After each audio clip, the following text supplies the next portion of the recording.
We're live, people. We're live. My name is Alam. Welcome to another In Motion Football live stream. And today we're going to talk about all the football games that have happened so far in week 2. And we're going to do a watch along for the Sunday night football game, Patriots and Dolphins. So, a lot of stuff to get to. We're going to be here for a good minute, probably about 3.5 hours, a nice long live stream. So, buckle up, people. We're gonna have a lot to talk about today. There's a whole lot going on. There's a few things I'm excited to get to. As always, friendly reminder that regardless of whether you're watching this live or on replay, man, you are much appreciated. And you also have an opportunity to help the channel grow. So by liking the video, subscribing to the channel, getting active in the comments from the live chat, these are all things that definitely help with channel growth. So if you appreciate what's going on, if you enjoy the content, make sure you show your support. So with that out of the way, we're gonna get right to it. Got my guy Daniel in here, the Colts fan in this channel. So far, the only one we have, saying AR5, and AR5 definitely made his presence felt while he was in that game. Obviously, got knocked out of the game with a concussion. With where the Colts are at and where he's at, you obviously are gonna want to be safe with that. We're gonna want to keep Anthony Richardson good for the next 10 to 15 years over a week 2 win in his rookie year. But as you can see, this is the thing, people. Anthony Richardson is a generational athlete at the quarterback position. The NFL has never seen a player like Anthony Richardson in terms of physical stature, athleticism. Um, we saw obviously he got a rushing touchdown in week 1. He got 2 more in week 2. This is going to be something that is effective for the duration that he's healthy in his NFL career, unless he starts to pick up injuries that take their toll, like hamstrings and ankles and knees. He will be this kind of athlete consistently. And I think people should probably keep in mind one thing about Anthony Richardson. He's playing an offense right now where he's the main thing you have to respect. You respect his legs more than you respect his arms. So you have to respect the Colts running game before you respect their receivers. And he's the more dangerous rushing threat compared to any of their running backs. So Anthony Richardson is the player that teams are going to want to look to stop, but he's still out here being effective as a runner. As the Colts offense gets better, as they get more players, he will only have more opportunities to run the ball. So in the small sample size that we've seen him be an effective runner, keep in mind that this is just the base. This is the absolute bottom. It will only get better and better in terms of him as a rushing threat. I see Daniel says in here, he gets sacked too many times. Let me keep a track of, let me see how many times he got sacked today. When you say sacked too many times, you mean hit too many times, right? Like generally he just takes too many hits, because the thing is I'm seeing here that he didn't get sacked in this game. And let me see about week 1. Week 1. And no, this is not the game. The hell? There it is, Jacksonville. And in Jacksonville, he got sacked 4 times. True. Okay. Yeah. So here's the thing, right? Anthony Richardson's strength as a player is actually one of the things we can say from a quarterback standpoint that's already established, is that he doesn't take sacks. In college, he was sacked at an incredibly low rate, even so far in the NFL. I'm seeing he got sacked 4 times in week 1, but you guys have to keep in mind the offensive line is rough in Indianapolis right now. It can get a lot better in the way of protection for him. So this is a guy who has good presence in the pocket, good composure, understands when it's time to get out of there, understands when the play is over and it's time to throw the ball away. Definitely an impressive prospect that we just have to keep an eye on. The thing that he has going for him is that he's going to get to play a lot early in his career to, make mistakes, learn from your mistakes, and keep it pushing going forward. So I have Anthony Richardson on one of my fantasy teams. So to get the production from him in such a short time, I was very excited to start my Sunday.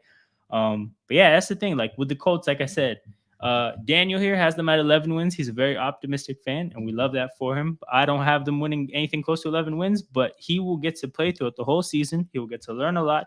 He'll be in a good position to be much better in year 2. And look, they have a head coach that knows how to use a running quarterback, with throwing limitations. So that's what it is. He's going to get an opportunity to get better, and yeah, I think the future is bright for Anthony Richardson and the Colts. But yeah, there's a lot of things I want to get into, people. So if you're watching right now, feel free to get your thoughts, questions, anything in the chat. just to give you an idea of all the things that have come to mind that I think need to be spoken about at some point in the next 3.5 hours. We got to talk about what the hell is going on with the Bears. We have to talk about um we have to talk about what the hell is going on with the Chargers. We have to talk about uh the Rams are definitely not shit at football, and that's something I think a lot of people probably felt is the case. We have to talk about Lamar getting a big divisional road win. We have to talk about the Cardinals executing a very good tank thus far in the NFL season. We've talked about Zach Wilson. Naturally, we don't have to talk about Zach Wilson at all. And we've talked about a crazy Hail Mary that meant absolutely nothing. So there's a lot of things that there's not going to be a whole lot of structure for this stream. We're just going to get to things as they come up. And I think a pretty good transition into the Ravens Bengals game is the fact that we have a Ravens fan that's going to join the stream right now. So welcome to the stream, Peter. 2-0 in the description. The Baltimore Ravens have 2 wins, are at the top of that division.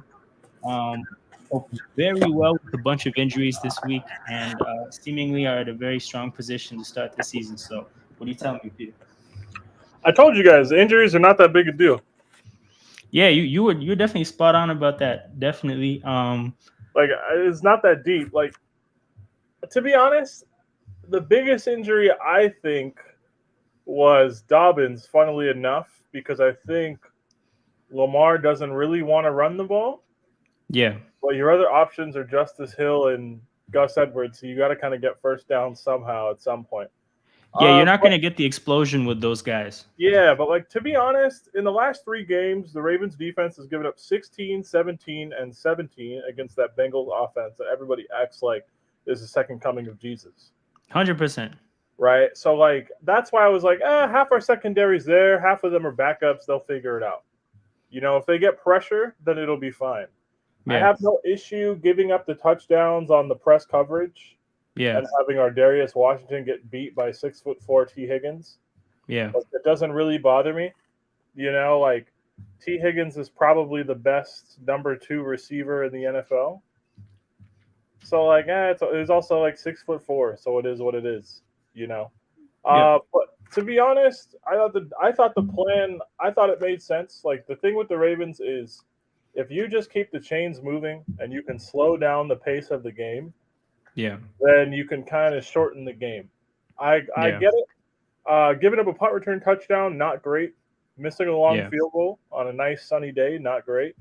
So special teams, you kind of shafted us 10 points today. Like I don't think the game should have even been this close, but whatever. Yep. Even with But those 10 missed points, the Bengals did a lot to keep the score looking respectable. Like we all said, close game. A lot of us said, 16 to 17 kind of a point range, right? That was not the case at all, despite the fact that the score finished 27 to 24. no, This yeah, game was a 10 they only point had like game. 60 yards of offense in the first half. Yes, it was a 10-point game for most of the game. I feel like Baltimore Yes, probably spent half that game being up 10, and the yes, Bengals were in chase the game mode. And I felt like, because I watched chunks of that game, like came a point in time where Baltimore was just like, we can just see this game out. We'll make sure, since he doesn't get any crazy chunk plays, we'll give some shit up. It's okay, but we're gonna have the ability to run the ball. We have a 10-point lead. Let's just not do anything stupid. And when the offense gets a lot of yardage at that point in the game, while having not got much yardage before that, you know that the other team is in control. So yeah, the score doesn't represent the fact that this was not the close game a lot of us foresaw. The Ravens were very much in control. Is that mochi? yep. Oh, it's lit. Oh, it's so I got lit. strawberry mochi, people, for the dub. Oh, that is, man. I don't have any in the crib right now, but now I want some. Yeah, man, I got half an hour. I got mochi and I got Thai tea, so I'm good to go. Oh, it's lit. But now as far as the game, the only drive that I'm annoyed about was when we forced them to go 3-and-out and got the ball back up 10 Yeah. in like the early fourth quarter, Yeah. and then you see the pre-snap penalty and that drive never really gets off the ground.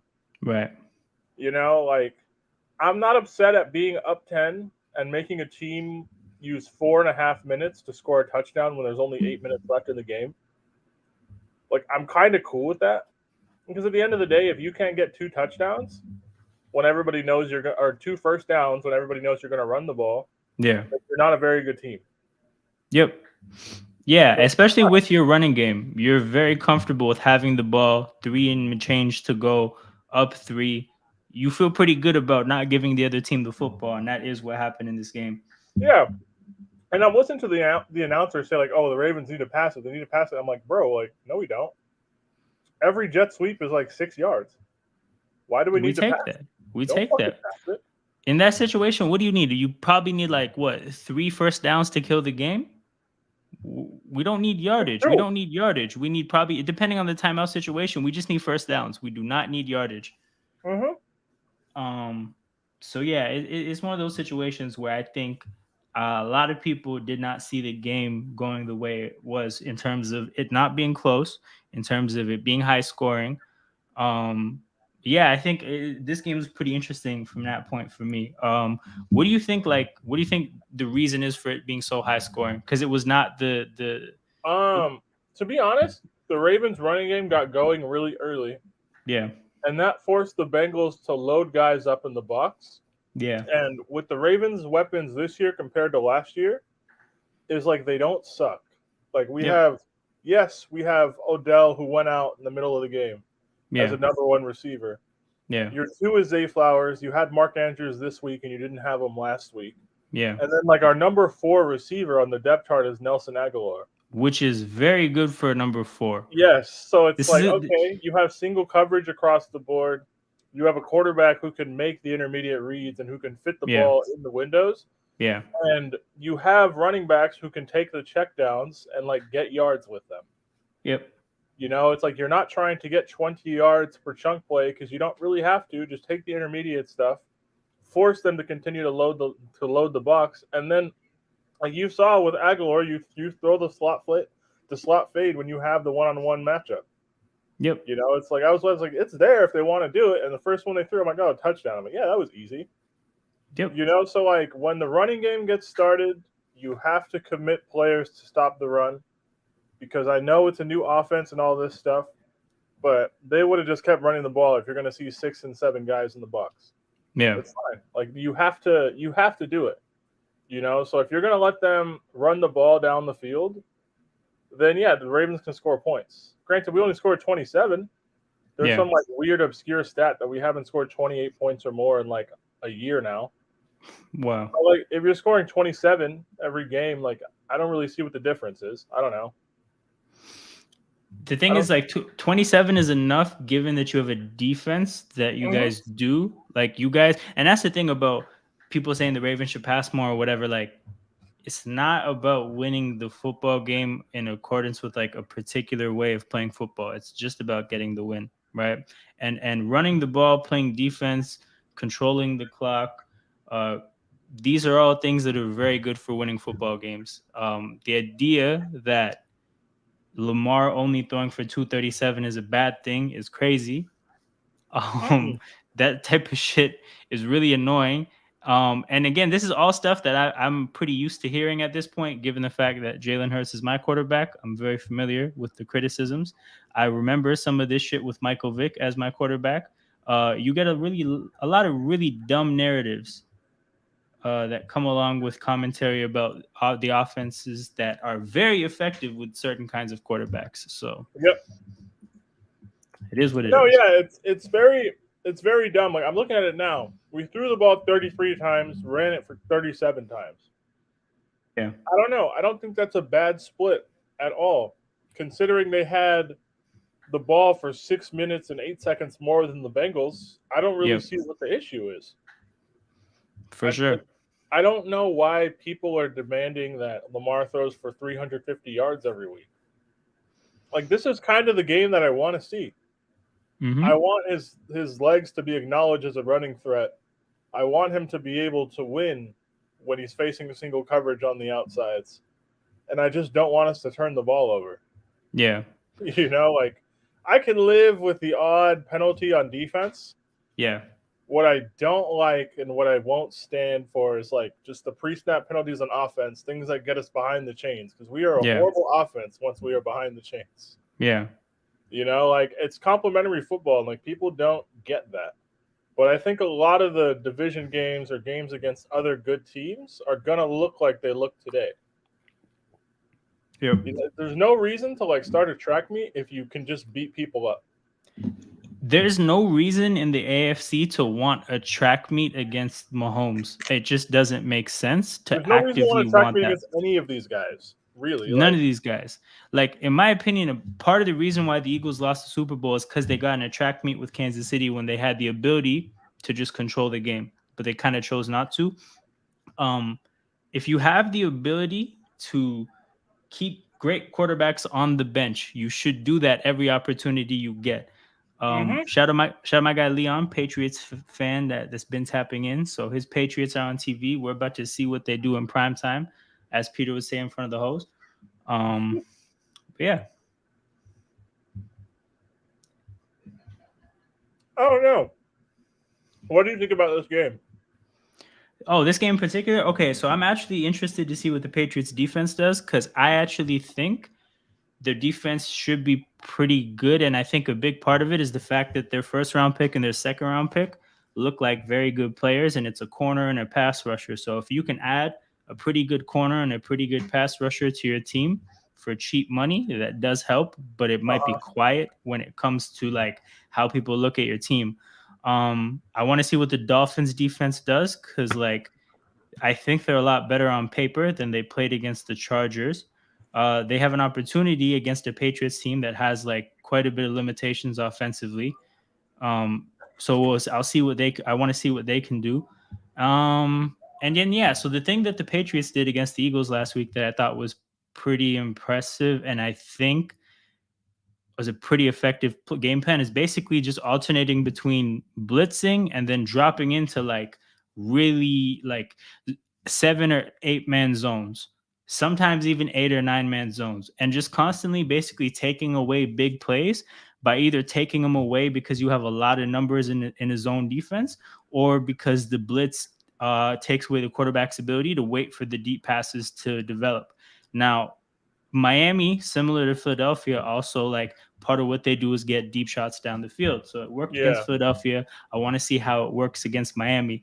So I actually think, in my opinion, this is a pretty good checkup to see what a lot of people are about. Miami, I think, has the potential to be in like the contender tier of the AFC. Oh yeah. Part of what that is, or part of identifying where they belong for me, is how they go up against a defense like this. Um, to me, that will say a lot about coaching and their personnel. And then the other thing I want to see, especially defensively, is just like, can they figure out a way to get this personnel to look good on the field? Because they've had respectable personnel even last year. Last year, the defensive coordinator was apparently really, really bad.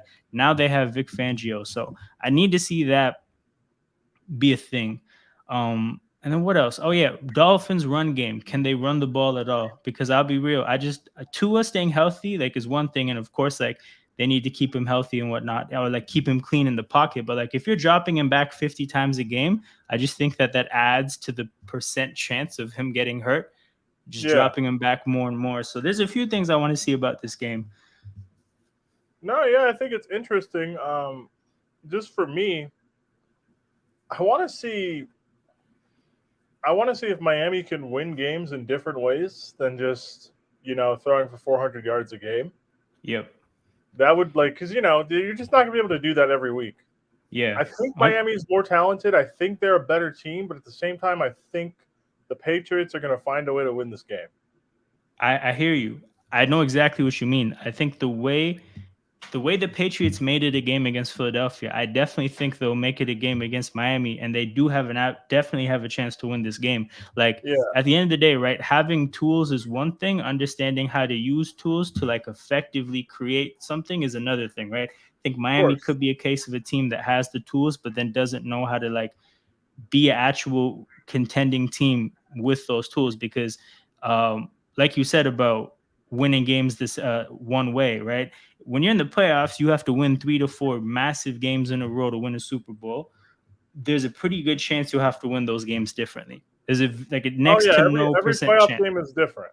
Yes. And when you have to win 3 or 4 in a row come January and February, you get tested differently, especially in the AFC. So we're going to learn a lot about Miami. New England early again, just like effective basic stuff. I don't think we've seen Mac Jones attempt to pass beyond like 3 yards so far, but they're already in Dolphins territory. Like this is the kind of team New England will be.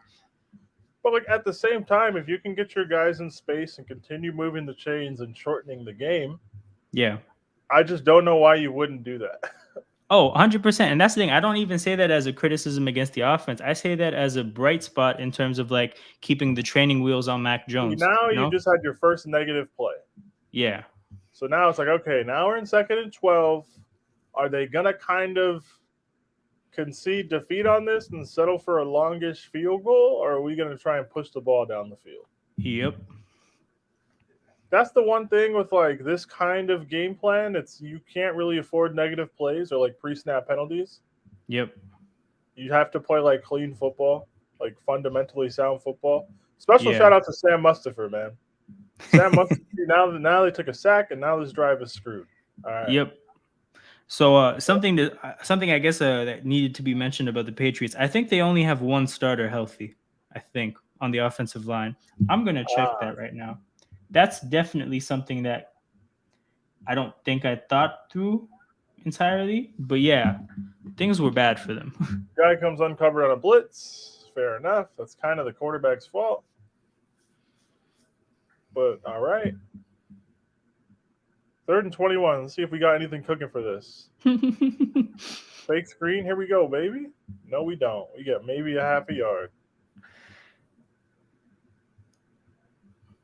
Gus Edwards had 62 yards rushing today on 10 carries.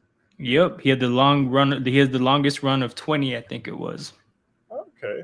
So he had 10, Hill had 11, Lamar had 12, and Duvernay had 3. Okay. I'm not mad at it. 178 Leon says the 2 tackles are out. So is everybody on the interior who's normally supposed to be playing, they're starting? Leon will let us know. But yeah, and it's just like that's the thing, right? You guys have 2 serviceable running backs who understand the personnel, and like especially with a quarterback like Lamar, you're going to be doing a lot of read options. They have chemistry with that play, right? Yeah. New running back come in and fuck that the option play up.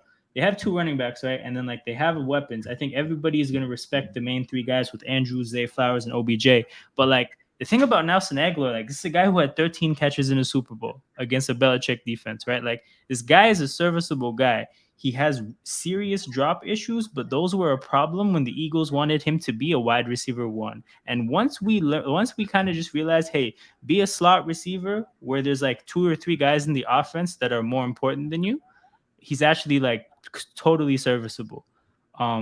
Once you get the ball in his hands, can make plays. He's a little bit older now, so I don't know if it's the same now.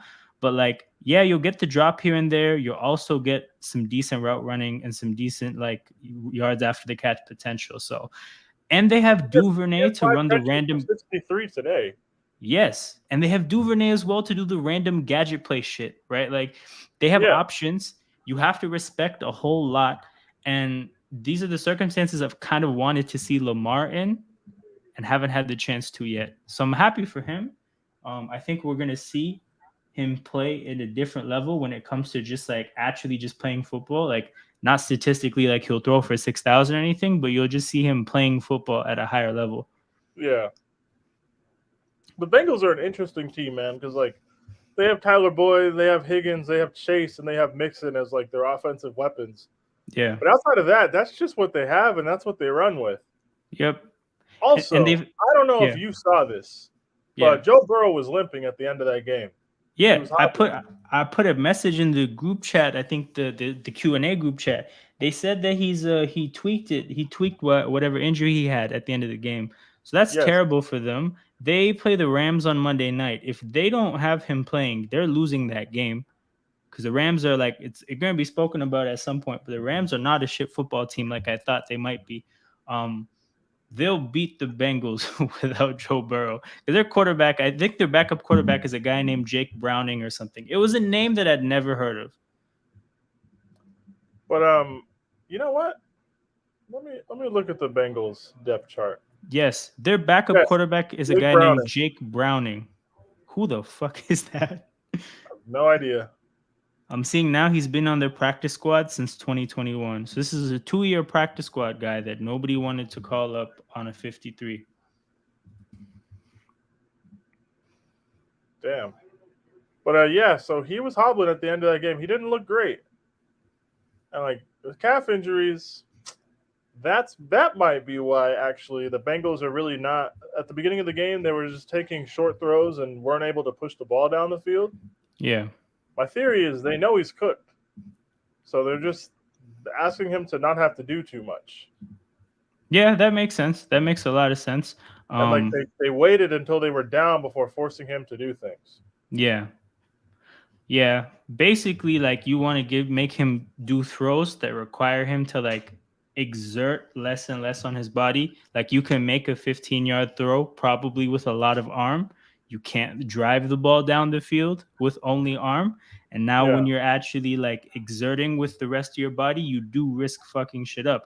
And this is kind of like I made the comment about Tua last year when he had that first concussion. I said risking your quarterback's health to get wins in the first month of the season is just like loser franchise shit.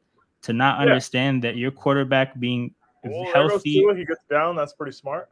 yes, thank God for him that he got down there. But your quarterback Because being healthy and in rhythm and like playing well going into the playoffs is one of the most important things you could have going for you. To jeopardize that or to make that the odds of that happening less to get wins in week 1, 2, 3, 4, 5 is just dumb. And it's you've just never been there before. You don't know what it's like to be there. You have no clue. And that's how you end up with this kind of decision making. Why is he playing if he's not 100% healthy? I don't know. Why is he? I understand like playing as like under 100%, but not with like a calf problem. Yeah. But that's not with something that has potential to jeopardize the future, right? Like Yes. if this is an injury that has a very low percent chance of like getting worse, and if it gets worse, it's not injury, it's more pain tolerance. Like it's a different thing, right? When you're risking, because like the thing with calf injuries is that there's a pretty established history of Achilles tears happening to people who've had calf issues. Yes. That's not something to be taken lightly. And I'm looking at their schedule now. I'm looking at the Bengals schedule. They host the Rams next week. Then Yep. they go to Tennessee and to Arizona. Then they play Seattle and they have an early bye in week 7. Yeah. But out of that bye, they go play San Francisco and they play at home against Buffalo. Yikes. So like I don't know, like the time to sit him would have been the first 2 weeks. Yep. You know Yep. what I mean? Like it's hindsight now, but you could have looked at that block of 4 games and be like, well, we got to be winning at least 3 of these and go into your bye 3-3. Yeah. But like now, if they sit him, they could be looking at like 1-5 going to San Francisco, Yep. where you probably lose if you have a healthy Joe Burrow. In an AFC where you probably need like realist, like very good chance you're going to need 11 wins to get to the playoffs, but at minimum is 10. Probably. Minimum is 10. Although, like saying that the Chargers are 0-2 and Aaron Rodgers is hurt, Yeah, that's true. and they But were that's two the of thing. our I, playoff teams. I still think that would probably drop it to like 10. I have a hard time seeing 9 wins getting it done, but Yeah, I don't think maybe. 9 wins will get it done either. Because somebody else that we don't expect is probably going to rack up some wins. Like looking at the way Tennessee's been playing through week 1 and 2, I feel like in that division they could rack up more wins than you expect and could crack a wild card if shit gets rough for some other teams. Hey man, Murtaza swore the Titans were ass. I'll be real. Here's the thing. I thought they were ass until they just pivoted their offseason towards signing established talent. Then I was like, whoa. Because basically, Peter, before the draft, right?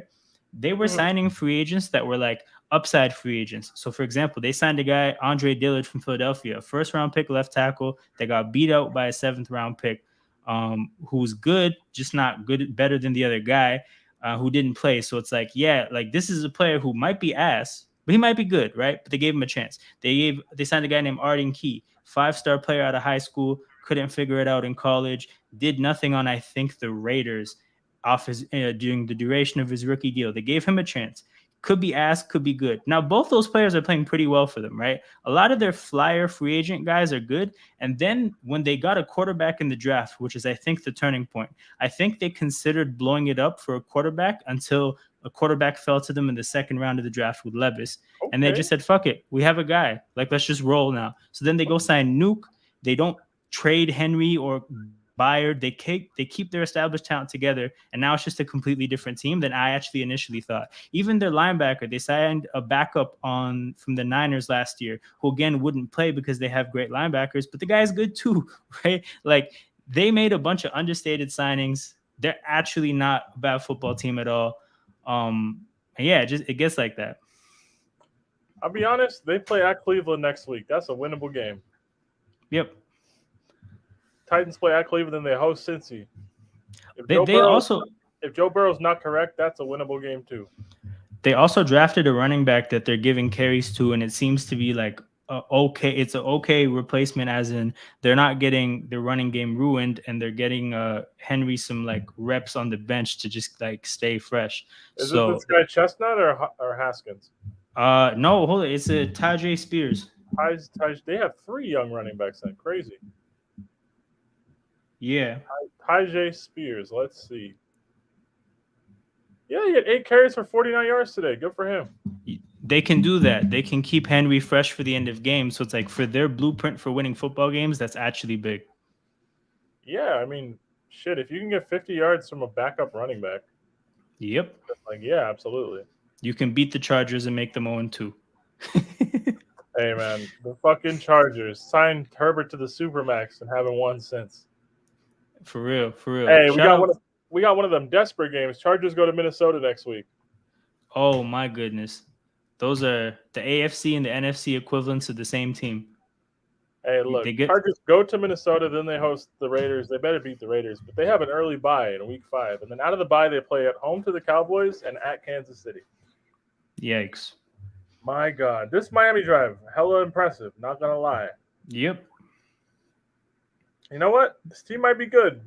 They just lined up their backup running back at wide receiver and then gave him like a jet toss kind of a thing. There you go. I mean, it's good play design.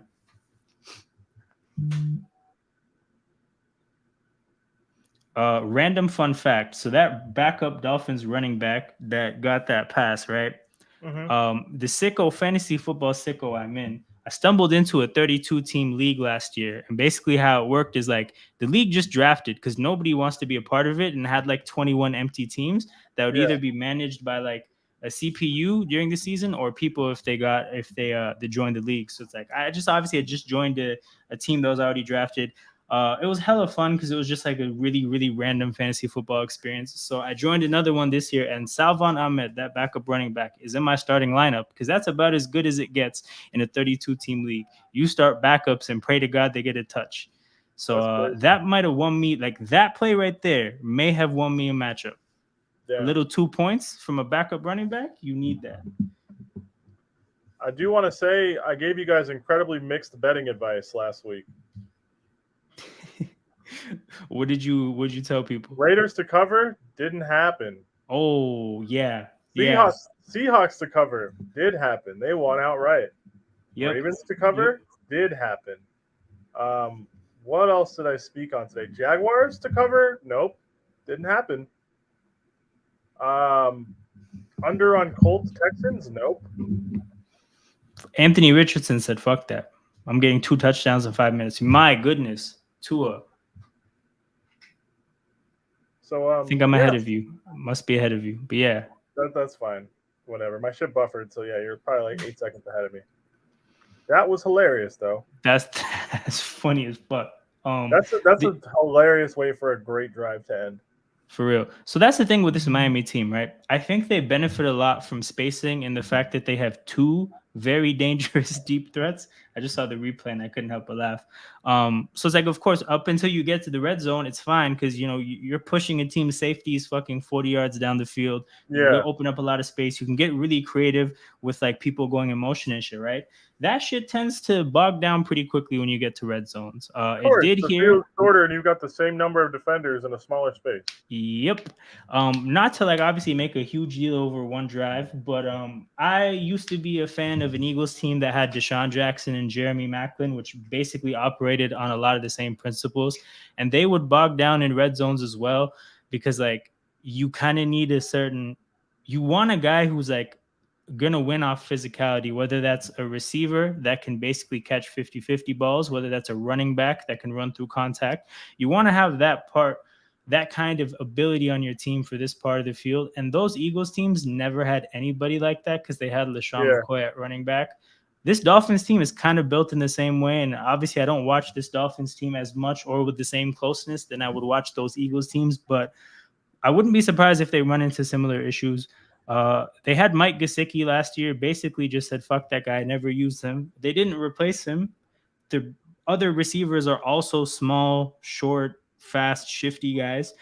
Their running backs are all based on speed. It is a team that does lack that element. And I do think that if there were a bend but don't break defense that kept them out of the end zone a lot, that's probably a defense that's going to do well against them. So something to keep in mind when it comes to Miami in big football games against good teams. Yeah, I mean, at the end of the day, like the ability to get the ball in the end zone from the red zone is what defines like winning teams in the playoffs. Because everybody can move the ball, but you got to turn 3 points into 7 points as much as possible. So yeah, I mean, shit. But I like to think that's kind of something they can figure out. Like, I don't know. Like, yeah. I mean, the less and less physical football is as a whole because of like the rules that defensive players have to play by now, the less and less of a deal it should be. And I ultimately think that like in theory, it's not like there's no way that you should be able to get the ball in the end zone with a team that's built like this.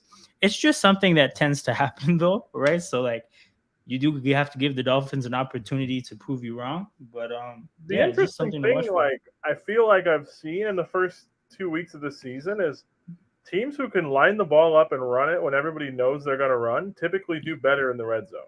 Yes. Yeah. 100%. I don't know if that's just for this season or just a general trend of football that I haven't noticed or dots I've just not connected. Yeah.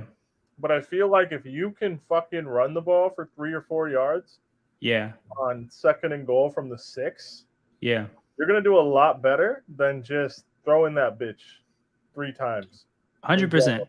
Because if you think about it, basically that's the thing that's least compromised by this small field as you get to the red zone, because it's basically about the line of scrimmage, right? Winning at the line of scrimmage at the 50 or the 1, there's just no difference. It's all the same. Yes. And the point you made about a team like that knows you're going to run, that's the whole point. They're trying to stop it. If 3rd and 1 at the 50 and 3rd and goal at the 1 is literally the exact same play. That's true. The team's not going to be like, hey, but what about the 40-yard deep ball on 3rd and 1? It's like we have a fucking line of scrimmage to worry about. If they give us a 50-yard touchdown, it is what it is. And that's why I'm thankful for Gus Edwards on the Ravens. Yep. It's 3rd and 1.5, handing the ball rather than Gus bus. And Gus we're gonna fall forward, and it is what it is. Bro, that's why like people don't like the quarterback sneak that the Eagles have going on. It's so cash. I just know what's happening if it's 3rd and 1 or 4th and 1. There you go. But and like you know what? The ability to convert in those spots is crucial. Yep. When it's 2nd and 5, I'm looking at it like, yo, 3rd and 1, and we have 2 cracks at the sneak. It's cash. So I just get me in 3rd and 1. Yep. I hate these Patriots, the throwbacks. I hate the red. Yeah, I also just like, I don't know, the logo just like it makes me feel uncomfortable, like just the imagery. Yeah, it's not a fan. Not a fan in general. Yeah. Not my favorite. 2nd and 8 though for the Pats. 2nd drive. Also, it's just like you're the Patriots trying to look like the Bills, kind of like, you know what I'm saying? It's like that's kind of what it feels like. Yeah. Those are your rivals. You just want to look like the Bills, though. It's weird. Just that is kind of what this feels like. Scores for next week. What's going on next week? Ooh, Giants Niners. Thursday night football, baby. There will not be a watch along for that game, people. Absolutely not. Saquon got hurt today. Oh shit! Yeah. Oh my god! They a minute left. They made that 20-point comeback at the expense of Saquon. Pain. Yeah. That game could have been over. It could have been garbage time. So did they really win? I don't think so. Definitely not. The Broncos lost in a hilarious way. Yeah. Yeah, I had a feeling that the 2-point conversion wouldn't happen when they got the Hail Mary. I was like, yeah, it doesn't feel like Russell Wilson's luck. I thought the same thing too, funnily enough. Yeah, it's like, this is no, this doesn't happen to Russell Wilson. God does not want to give him a microphone to hear him say some like fucking politician shit. This is not how I'll be these things honest, go. Broncos season's low key over. Kind of, yeah. I And mean, you're like, laughing, but like, bro, their next 4 games are at Miami. That's the L. At Chicago, yeah. they might lose. I'm not gonna lie. Chicago's dog shit, but like so are the Broncos. Um, Who knows what Against New happens in that York at matchup? home, they better fucking win. But then at Kansas City, they're gonna be 1-5, maybe 2-4, Yep. Yep. with home games against Green Bay and Kansas City after that. They're gonna go into that Yep. bye 3-5, and they come out of the bye and they go to Buffalo. They're fucked. And the second half of the season, they have to go to the Chargers and to Detroit. They have home games against the Chargers and the Patriots. They're Yeah. screwed. They're not like, and by screwed, Yep. I mean they're not going to make the playoffs. Yeah, it's over for that. Like, They may as well just use this year to evaluate people that'll be with that team for like the next few years, because that's where they're at as a franchise. yeah, they lost home games against the Raiders and the Commanders. That's disgusting. I'm sorry. Oh, it's curtains for your season. Yeah, Shout out to the Steelers, who I also think will be 0-2 after 2 home games to start the year. Obviously, the Niners, it is what it is, but I do expect them to lose against the Browns. do you really? Yeah, I don't like a lot of what the Steelers have going on. I don't like their offensive line. I don't like their secondary. Obviously, they have a very good pass rush. They lost Cam Hayward, so that sucks for the interior of their defensive line. I don't like Pickett at all. I think Najee and like Jalen Warren are kind of good running backs, but again, like you're not gonna get anything in the way of like explosive plays from those running backs. I just like I don't look at their team and see like a bunch of bad players or anything. I just don't look at their team and actually see what the winning formula is. And the thing about the Browns is like I don't love their team, but I actually think they're pretty well built to at least have a formula to win games. No, they're Um, very well built outside of the quarterback. I actually it's interesting you say that, but I look at that team like the quarterback's holding them back. If you give a top 7 quarterback in the NFL, that line, that running game, Miles Garrett on the other side of Oh, what a the defense play! with yep, Pop Douglas, rookie, Oh my god, big fumble, big fumble. Hey, you're a rookie on the Patriots. Do not fumble. You will not see another snap for like 5 weeks. that's crazy! What a play by the Dolphins That's a to end the pass first rusher too, quarter. hustling back to make that play. That was crazy. Yeah, man. Patriots And like, not it will doing well. never be taught. But I always worry about guys who caught the ball and are like cutting back in the middle of the field. Yeah, look at this comment. Hey man, it's true though, Joel. It's facts. It's not wrong. It's not No, wrong it at is. all. That's what happens when you have two light skinned quarterbacks going to battle. But it's not it. It's not it. But yeah, we just got a redirect from Sarcasm City. So shout out to everybody that is pouring in from the Q&A. I'm sure you're familiar with me and Peter. A lot of what we do here is similar to the content at Sarcasm City. So if you like what they got going on over there, you're gonna like the content over here. So you might be an NFL fan. The content might be perfect for what you're looking for, but if you're even just modestly interested in the sport, American football, this would be a good place to start if you want to get into the sport. We can definitely help you with any questions you might have, help you, show you the ropes when it comes to the franchises you want to avoid, the ones that are probably good to cheer for. And yeah, if you're not interested in American football at all, man, just like hit that like button and sub to the channel on your way out. Yeah, it helps the channel for sure. So that's what it is, people. Shout out to Jez. We have a bunch of people in the chat now, so if you have any comments, any questions, anything you guys might want to talk about, we're here. We're just generally talking about football, so we can get to anything you guys want to get to. The structure is not too rigid here. We got the game on in the background. We're talking about the sport, and just it's gonna go like that. But yeah, shout out to everybody that's in here. Much appreciated. And yeah, But yeah, we guys, got we're here. You know how it works. We are watching the Dolphins play the Pats. The Dolphins lead 3-0 and just recovered a fumble ending the first quarter. yep. So they might push the Patriots shit in. We don't know. Maybe. They might. But Surfer, how you doing? I'm watching proper football, not this soccer shit. You know what I mean? Seriously, Hey, guys, man. let's do 100%. this. Yo, Surfer, can you imagine having a loss at this point in the season? Like, wouldn't that that's crazy, right? Like, Honestly, taking L's on NFL Sundays has never occurred to me. bro, who does that, man? The hell? No, I don't know. I don't know who does that, man. I just You I imagine looking at the standings and not seeing 2 in the win column. Like, Hey, I even did worse, you even did you worse, there are catch the some end of contributors the to. you catch the end of the Broncos game? oh, Yes. 100%. Oh yes. Oh my God Almighty! Talk Hey about man, Sean trash Payton game. had all that shit to say about Nathaniel Hackett. Good Hmm. 0 and 2, 2 home games, Commanders and Raiders. And they go to Miami next week. 0 and 3. You know, I said 0 earlier. and 3. You know, I said on the You know, I said about the preview that there'll be good, bad games. That was it right there. That was a good, bad game. Good, high-scoring bad game, man. Do you know what I mean? Low That's key, No, Commanders, Sam Howell, 2-0, stand up. I don't know See- how the fuck you guys did that. scamming, yo. They played the Cardinals and the Broncos. Fuck it though, it And counts, look at baby, it counts. Counts for sure. go Um, and give it to Daniel Jones this afternoon, man. 21-point deficit. You know what I mean? Still, but to go down man, 21 points to I'm not gonna lie. Cardinals is When people say teams don't tank, I don't believe them.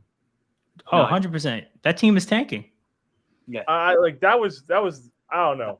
They got to do some sort of investigation. Are the Bears tanking as well? I just want I mean, first of all, No, the right? Bears are trying to win. They're just ass. Yeah. The Cardinals here's were the thing, right? kicking their ass and then said, "All right, that's enough." Yes. And here's the thing, right? If you don't think that is above the Cardinals coach and GM, just know that the Cardinals were docked a draft pick on draft day because their coach and GM spoke about the coaching job illegally outside of the rules. That's how they started their tenure together, by having to give the Eagles a draft pick during the draft for tampering, during when they could have just legally talked to the guy. And you guys think tanking is beyond them. Hey, man, you know what? Commanders playoff run. Fuck it, let's do it, baby. I don't know how we're getting 9 wins in here. Yo, here's the thing. Did you watch the Jets Vikings on Thursday? The Jets should have lost. First of all, are you talking about the Eagles and just confusing 2 green teams? Oh, because I'm I didn't confused. watch, but I find that hilarious. That I find that assertion very funny. But yeah, the Eagles played the Vikings on Thursday. Yes. So is the point that the Eagles should have lost? Because should have lost is definitely not the case. Did they look amazing? No. But should have lost is definitely a stretch. But also, if you know that no NFL teams can play on a Thursday and a Sunday, guys, just through the physicality of the game, it doesn't work like that. Okay, so no one's gonna. They were up 20 points in the third quarter. Like, what is should have lost? Well, no, you can't take a question like that seriously when they don't even get the names of the teams right. That's what I'm saying. So and he said it twice, right? So the second time he typed that team name, he could have typed Eagles, but he said Jets twice. But I mean, shout out John Santos, I guess. Nah, big up, man. Everybody who's tapped in, if you want to subscribe, we're here. We welcome any and all subscriptions. If you don't, that's fine. Leave a like, leave a dislike, do something. Facts. Leave a dislike if leaving a like repulses you for some reason. He said I'm a casual, which is honestly the type of honesty that I appreciate. So yeah, okay, that makes sense. That makes sense. Yeah, that's cool though. But yeah, enjoy the stream. The Jets casuals are welcome. by 20 points today because they're down to their backup quarterbacks. Their season's cooked, but they still gave us that game on CBS in the late window. I'm upset. They should be able to flex that shit, because flexing that kind of shit just means the announcing crew has to go to a different game, which is a lot less big of a deal than actually switching the days of games, which they do at some point. Commanders, Broncos, come on, man. 100%. I would have rather got that. Oh, okay. So did any of you guys watch Colorado play last night? Yo, I saw a bunch of dirty hits happening. I'm going to be honest. It was my girlfriend's uncle's 60th birthday. Yeah. So I was there pretty much all day. Yeah. So no, I didn't. But before we went to bed at 11, I checked my phone and they had just won. Yeah. So I watched the whole game. Um, I thought Colorado State did a great job of making a game ugly in a way that you don't see in the NFL anymore. They made that game really ugly in terms of like, first of all, the players were fighting before the game, so that sets a tone.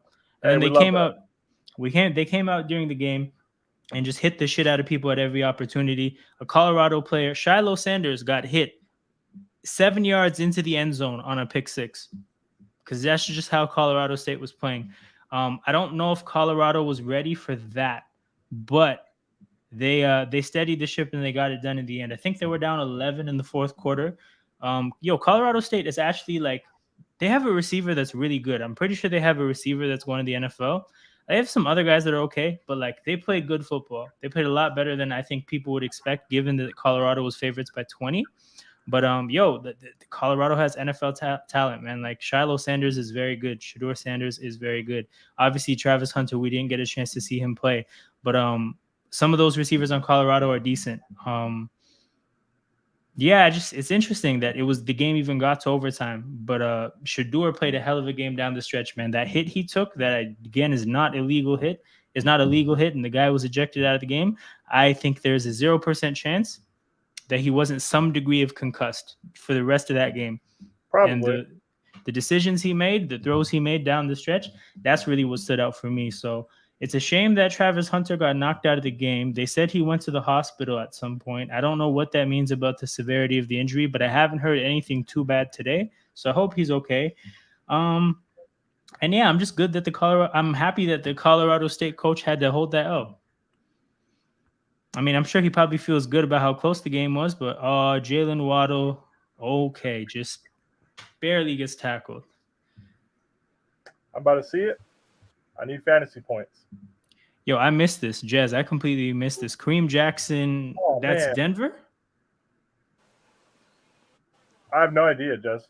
Yeah, I have no idea. The tackle I don't from even know Kareem who that Jackson. Did he hit the quarterback? I'm not sure. I heard something about a hit. I just didn't click the link on the tweet. But yeah. Got Patriot down right now. Guys, almost 2 weeks of the NFL season. What is the most surprising thing you've seen this far? Shout out Flaus, by the way, first and foremost. I'm gonna be completely real with you. To me, I'm just surprised that the Rams are actually like a competent football team. The thing about their team, right? They have so many young players. I'd say half of their team is either a rookie or a second-year player, and they haven't had draft picks in the last few years because they traded them all for the Super Bowl run. So they have a bunch of mid to late round picks on this team, and I just thought that was a recipe for them not being a competent team, right? Because I can't sit here and act like I know the talent of these draft picks because I don't. But I did think it was fair to say that a lot of this team that's largely made up of late picks will not come together and play good football. There might be some talented guys here and there, but they're actually playing like good, sound football against. I think they've played two good teams to start the year. The Seahawks, Niners, two tough divisional games. There were points of the game today where it looked like they had a chance to actually win the game. They obviously beat up on Seattle pretty badly. I'm just so surprised about the Rams. And it's not like there's other like veteran players that are carrying it that we just didn't know about. No, they had a rookie receiver, 5th round pick, Puka Nacua, who just set the record for receptions in for the first 2 games of a career, right? He is their main weapon, a rookie 5th round pick that most people didn't know about. I know about him because I consume a lot of this content, but like most people did not know that name, Puka Nacua. Their running back, Cam Akers, they sat today because they want to trade him. So they're playing some guy named Kyron Williams. Again, nobody knows who Kyron Williams is, and he's their lead backfield in a team that's actually effectively running the ball enough for their quarterback to get good looks down the field. I'm very surprised by what the Rams have been able to put together. And oddly enough, I don't know how smart it is to like have such a good opportunity to pick high with all these quarterbacks coming out and then win all these games when your quarterback is like 36 off like 5 back issues. But like it is what it is. They look like a good team. And by good, I mean like 8 to 9 wins when I expected them to bottom out. So yeah, I'm very surprised by that. What are you guys surprised by? I'm very surprised how stupid Joe Burrow is, man. He obviously Same. wasn't fit Well, coming into wasn't fit coming into the season, having not he played a single snap at all, and now he's got a potential knee injury or something like that. You know, I'm a bit surprised about the lack of protection for him as well in the O line. You know what I mean? So it's like, I don't know, man. I think the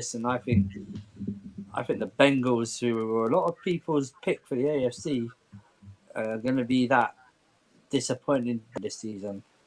Because we beat them today, but we're in no condition to beat them whatsoever. And if you think about it, right, given our injuries and stuff like that, it's only because we have a sensational quarterback that we and more said on him later. But you know what I mean. But I'm just Joe Burrow. Just professional athletes are some of them. They're the most proudest and stupidest people in the world. You know that, right? Shout out to Aaron Rodgers. They don't. Yeah, they don't think about their own health. Do you know what I mean? Fit coming into this season. Yeah, with that fight, it was a thigh problem, right? I believe something like that, thigh issue or something like that. It's a calf. It's a calf, which is something. Calf issue, yes, yeah. a lot of Achilles tears happen to athletes who have a history of calf issues. If you guys aren't familiar, there's a guy named Pro Football Doc who was a head doctor for the Chargers for like 17 years. He does content now. He said that while the field was he was talking about the field impacting the Rodgers injury, but he's like, the field is only a small part of it. One of the other parts was the fact that he's had a calf issue in the last couple of years. This is a thing. So it's a very bad injury to persist playing through when it's week 1 and week 2, and this shit actually doesn't matter. And it's oddly enough, you lost anyways. Yeah. Yo, I just saw the hit Jez is talking about. Same. I didn't see that before, and then I'm also seeing now that it's the same guy that knocked Jacoby Myers out of the game with a concussion. So it's like, wait, I think the Broncos were up 21-3 and they lost? Yeah. Wow. So hold up. Not only were they up 21-3, at some point they were down I think 14 in the fourth quarter. So that game swung by like 31. That's crazy. Touchdown Miami. Yeah. That is crazy. They blew an 18-point lead at home versus the Commanders. That's nuts. Versus Sam Howell's Commanders. Yeah, that shouldn't happen. Yeah, about that hit, I think Kareem Jackson's like 35. Like he comes from like a different football that it seems like he's still playing, and they're trying to get that shit out the game. So I'm sure they're gonna find him heavily. And he probably won't make too many of those hits again. There's a spotlight on him now. What's surprising that you can probably predict that maybe not surprising. The Bears fans probably already want to blow up the season. Hey man. Oh, Cancun, buddy. We predicted this. Me and Peter predicted this last week during this stream when the game was shit because it was like 26-0 early. Me and Peter predicted the entire NFL season. One of the things we predicted around week 5 or week 6 is Murtaza's campaign swings from we're a playoff team to we're going to get 2 top 5 picks because they have the Panthers pick as well. That may happen. I'll be honest. Let's look at the Bears schedule. Who they got? Because it might happen next week. I swear to God. They got home free. Week 3 at Kansas City. We can we're not even deliberating that one. Week 4 at home versus Denver. Not gonna lie. Toss up. That could be a win. Maybe. Toss up. Thursday Night Football, Week 5 at Washington. They'll find a way to lose. Yeah. Week 6 home against Minnesota. Minnesota needs some wins. I think Minnesota's going to beat them. So Bears are hypothetically 1-5 now. Home against Vegas the next week. I think they win. They go to Los Angeles to play the Chargers, get cooked. They go to New Orleans to play the Saints, get cooked again. So now you're 2-7. Something like that. Home against Carolina, the number 1 pick bowl. Facts. I guess it doesn't matter who wins that game, to be honest, in terms of they win either way. Yeah, so I say they go out and win that one. At Detroit and at Minnesota, 2 L's. So now you're 3-9 going into your bye. You come out of it playing Detroit. I think they're going to lose. Then you play at Cleveland. They're going to lose to the Browns. Then they play Arizona at home. I think they'll win. So you're 4-11. You're 4-11 going into your last 2 weeks. They have Atlanta at home and at Green Bay. So I think they finish either 5-12 or 4-13. I think they beat the Falcons at home and lose to the Packers. I'll say they lose both 4-13. Fuck it. So yeah, they probably have a top 5 pick. And then the Panthers, I don't think they're going to win too many games either. So they might have 2. Yo, Murtaza's gonna flip that agenda so shamelessly because there's a receiver at the top of the draft that he wants pretty badly. So that'll happen quickly. Trust me. That's fine, but like the thing is, the Bears can't develop quarterbacks at all. Yeah, my thing is like I have kind of little faith in the process unless they clean house. I think it's getting to that point. So I'm a sicko enough to have watched JT O'Sullivan's 1 hour breakdown of the Bears tape in week 1, and basically Good Lord. their plays literally don't make sense. They have run plays that have never existed in football before, not high school, college, and NFL. Their offensive linemen usually don't actually know what they're supposed to do during a play. There's many plays where the offensive lineman will block another offensive lineman before a defensive player. And then obviously Fields has his own issues as an individual. So like they run plays where 2 receivers will run the same route beside each other into the exact same part of the field. That is not football. Those 2 guys can be covered by 1 defender. It's bad. That team, like that offensive staff is bad, which to me is an indictment on the coach, which is a defensive guy, and his defense isn't good either. And then the fact that the coaching staff is that bad is an indictment on the management. And then they did the Jalen Carter bullshit, which is just like another black mark on everything. Like it's just all bad over there. And if they don't clean house, I won't feel good at all about what they have going on. Yeah, I don't know, man. I just don't see how this ever gets better, regardless of who. Yep. Oh man. Yep. I look at it from their standpoint. Like you have a pretty unique opportunity with the amount of draft capital you have coming up. Do not waste this opportunity with unproven people. If you can't go and entice a very like proven front office people in the NFL to come take your job, you're just not going to succeed anyways. But also there's no time like now to actually then like put the money up to do that kind of a thing. So we'll see if that happens, but I doubt it will. Yeah, I don't know. I just don't see how that gets better anytime soon. I guess I would say my biggest surprise for this season so far. Yeah. Other than, I mean, the Ravens' offense isn't really surprising. I'll say the Bucks. The Bucks might be marginally better than they were last year. I don't know if they're worse. That's interesting. It's funny, right? Because like obviously they had Tom Brady last year, Yeah. but also like we have to be real about the fact that like the guy was fucking 45, right? Like it was an old man playing quarterback, and Baker Mayfield is actually playing quarterback competently. And like to suggest that there is not a huge gap there, or potentially Baker Mayfield is an upgrade, is just something that's not going to hit people's ears the way it should. But like the guy again did his job this week and last week, right? You can't criticize that despite what you think about Baker Mayfield. And I think it's fair if someone were to say, look, this shit isn't going to continue. Baker's just going to fuck this up at some point. That's not like a terrible thing to suggest, but he has done his job thus far, right? And like they built their football team to be good by basically making the job of the quarterback easy, because Brady was not Brady when he got to Tampa. They just gave him a very good supporting cast. And they're kind of giving that same blueprint to a quarterback that's now doing his job. So things aren't that bad for them. I think they could fucking accidentally win that division. We'll see what the Saints do tomorrow. He hit Mike Evans. Mike Evans got 171 yards for only 6 receiving. Yo, Mike Evans can play wide receiver for anybody. For anybody. Guy fucking played with Johnny Manziel and had people thinking Johnny Manziel was like decent. Guy played with Jameis. Now with Baker, he can play with anybody. I know, but it's like 171 yards for 6. I mean, there must have obviously been some massive plays because he's averaging 28.5 yards per carry. So, oh my god, Jesus Christ! But Baker 317 yards, 1 touchdown. So Oh my goodness.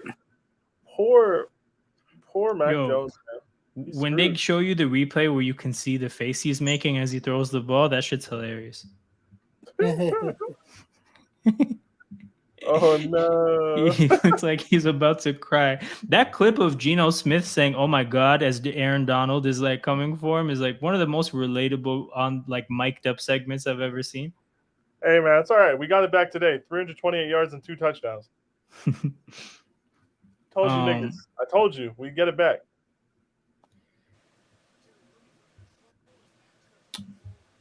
Joe says Dolphins are winning the AFC as long as Tua doesn't get injured. Their hat's definitely in the ring. is that forward momentum with that? Yeah. Yeah, it is, isn't it? Ball went forward. Yeah, it went forward. He didn't throw it well, but it went forward. It went forward, yeah. I'm not mad at challenging this though. No. I mean, why not?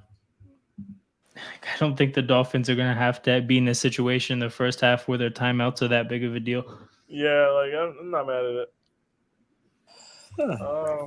Look at these. Hey, Tyler Lockett 2 touchdowns. Fuck.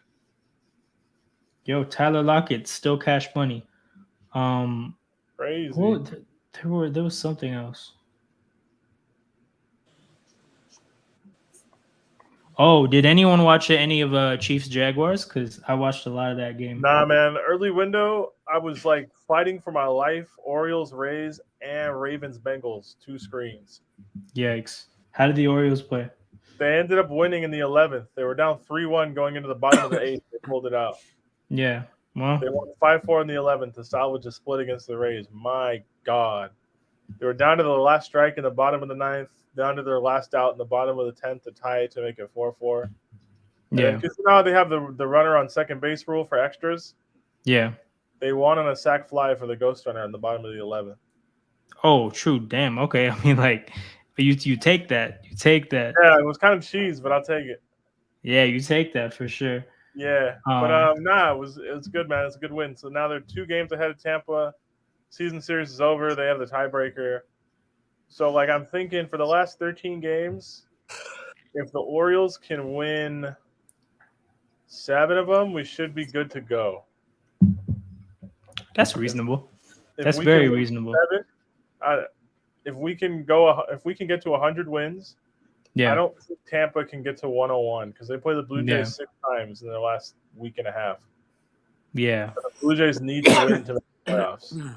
Yeah. I mean, there's no guarantee that means they'll play well, but like, yeah. No, like, yeah, they could also just get bent over and just get completely plowed.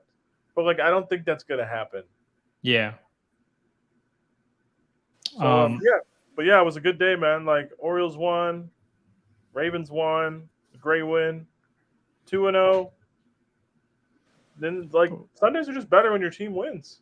100%. And like I said, like just imagine not being 2-0 after 2 weeks, man. Like I can't even imagine what that would be Hey, like. man. Big up Jez in the chat with fucking Bills fan. I knew Jez was one of them undercover MAGA folks, man. Who the fuck supports the Bills as a nigga, man? That makes no sense. Nah, I remember one of the first streams I watched on this platform was like you talking about how like the fact that he even cheers for the Lily Whites is something. And I was like, nah, that's hilarious. Hey, man, it's true, though. It looks like Leon had his come to Jesus moment about the Patriots, so that makes sense. I think this is like reasonable to what will happen. Yeah, I mean 8-9, 9-8 is what it is. At least you guys get the Jets next. Patriots, yeah. I'm looking at the schedule. There's probably like 8 wins in there, maybe 9. Yeah. I think they'll probably like take a game at one point that you don't expect them to take. They'll probably beat the teams they're supposed to beat. Like they'll end up in that place as they should. But yeah. I mean, again, like I don't know exactly what their schedule looks like, but there are a handful of teams in the AFC that I think they should the beat. Jets next. They go to the Cowboys after. They host the Saints. So I think they'll win 2 of those games, and they go to the Raiders. That can go either way, whatever. Yeah. They host Buffalo. I don't think they're winning that one. Then they go to Miami. They're definitely not winning that one. Then they Yeah. play Washington and Indy going into the bye. I think they win both of those. They come out of it Yeah. playing the Giants. You know how I feel about the Giants. They stink. I don't care that they won today.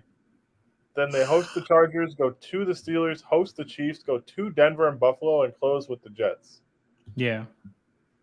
So yeah, 8, 9 wins somewhere in there. I think it's possible. For Probably what's sure. going to happen. For sure. Damn. Sundays are Stands out boring with when the your team won shoulder. on Thursday. Nah, bro.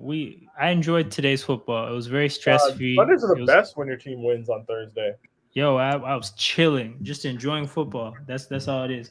But yeah, I watched a lot of Chiefs Jaguars. That was a big part of like early 1 p.m. game viewing. I was very disappointed with the Jaguars offense. The Chiefs offense, like you could kind of see them like sputtering but figuring things out. They played with Travis Kelce for the first time. The Uh-huh. Jaguars did not look sharp at all. Like Lawrence threw the ball 41 times for 210 yards. The kind of quarterback he is, that's very not good. Yeah, that is not good, Chief. The running backs for the Jaguars, because hold up, who is this? Yes, the running backs for the Jaguars got 13 carries for 48 yards. That's not how you play the Chiefs or how you play good football teams generally. But whatever. So it's just like they struggled a lot against the defense that I feel like I saw Detroit play better against, which I really don't like. Even in spite of the fact that Detroit played a team without Chris Jones, um, still, I saw the Jaguars struggle a lot. So that wasn't fun to see. And I think the Jaguars were in a pretty close game against the Colts up until the end of the game when Anthony Richardson just threw a pick out of nowhere. And like now they played bad against the Chiefs. I think they're just not off to a good start. I'm not worried about them. I wasn't one of the people that thought they were going to take another huge step. I just thought that they got marginally better. But I still think they'll be good. I still think they'll win their division. I still think they're a threat to win a playoff game. But I think today's game kind of showed you the level when it comes to them versus like an actual contender. But yeah, that was not good. That was not good from Jacksonville. I'll be honest. Yeah. I didn't watch a second of it. Didn't watch a snap. I saw the score. I said 9 points. That's weird. Yep. But the Chiefs got a much needed W, and they covered on the road, which I didn't think they had a chance to do. So, maybe I just got too high on the Jaguars. I don't know. I think that happens with the Jaguars. I think they're a team that everybody wants to like and say is really good. They're just not there yet. I think they basically they bought into a lot of what they had on the roster last year. They didn't add a whole lot in the way of like new players. I think they expected a lot of internal growth, and that doesn't always happen like on a line. Internal growth is not linear when it comes to talent developing. So like it's just one of those things where I expect them to be better, but I don't expect it to look as clean as people would want it to be.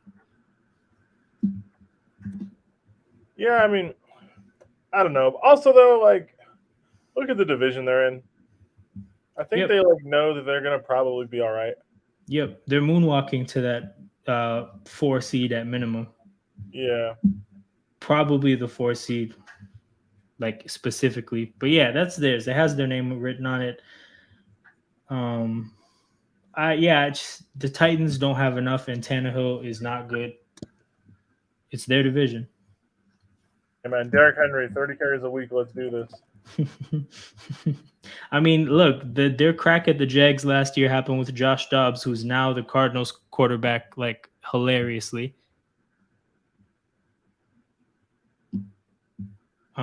But yeah, I mean, fuck, I don't know. Shout out to the Cardinals, who I think's tank is going great. Like you're losing the games, but like you're showing your fans like a little bit of something, so that's decent.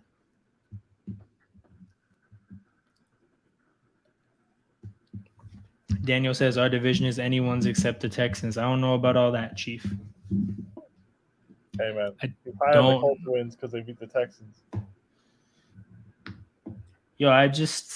Anthony Richardson getting knocked out of the game that early just was not good vibes. If anybody tuned in for Gardner Minshew against CJ Stroud, I feel bad for you. But if you're a Colts fan, you got the win. I guess that makes up for it.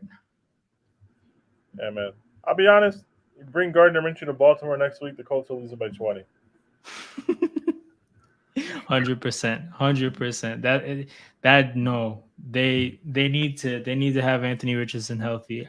I think it was a concussion that knocked him out the game. Yes. So like I don't know. I didn't see it. See, but then he had the head. They took him out the game for a hit to the head, I think, in week 1 as well. So that's probably not good. Yeah, I don't know.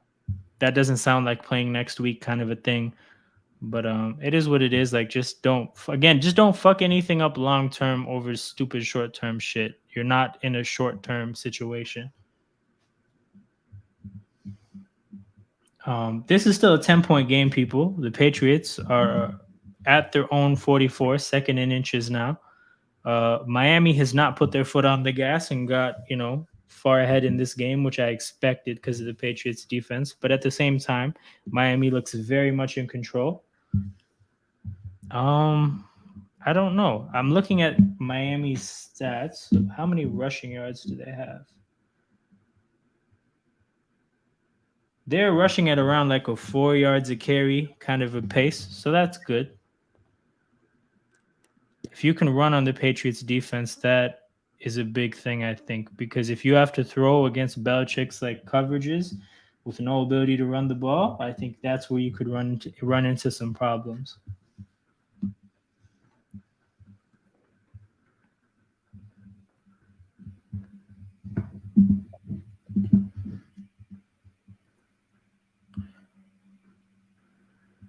Yeah, man, the logo of midfield does not look good. Bro, it's disgusting vibes, but it's Boston vibes, so I understand it. Yeah, I kind of get it, but like it's also like high key ugly. Bro, it's like I feel pretty similarly about it than I feel like about Lucky, like the Celtics thing. It's the same shit to me. This has been a quick half though. Which is good. That's what I like. Oh hell yeah, that's what we need. That's what we need. I never understand wearing away jerseys at home, man. I don't understand this at all. What do you mean? I don't understand why they can't just wear the Patriots can't wear their just normal dark blue. It's fucking encouraging people to buy this monstrosity. I don't know. It's about money and stuff. There's just stupid throwbacks. Like somebody feels nostalgic about it in the stands. It makes them feel good. Whatever, I guess. I don't know. I think it's ugly as fuck. It's terrible. I hate it. Also, it's like, what is there to be nostalgic about this franchise? The only time worth remembering is the time that just passed. 2000s. Yep. Honestly, that's what they should throw back to. Bro, Joel, it happened last year as well. It's just, it is what it is. Like, again, these streams are about talking football. There's like a bunch of games that happened today. We have a lot there's a lot of things that could come up. I'm hoping at some point Murtaza joins. There's a nice half an hour conversation that would probably ensue about the Bears if he hops on. But yeah, it's like that. You need these kind of things to hold down watch-alongs. Holding on the Patriots there. Well, that's gonna set back their drive. That's terrible for them. That's damn near a drive ender. Yeah, Murtaza must be going through it, man. United got smoked yesterday. Bears look horrible today. Bears go to Kansas City next week, so you know they're holding 40. Yeah, and then whenever he thinks about the Bulls, he has to think about the fact that they extended Vucevic, so that's not good. Yeah, man, he's just not going to make it out. The Cubs, I think, might be losing right now. Yeah. So this is the thing, right? If you guys need to understand why he's a hater they like are that, getting smoked. Oh no, the Cubs might fall out of the wild card spots tonight. Oh yikes! They've been getting smoked by the Diamondbacks for the last week. That's hilarious. That's very not good. They're about to lose 6 out of 7 to the Diamondbacks in the span of 9 days. That is fucking. I think he's crazy. a secret. I think Murtaza's and they got smoked at the weekend.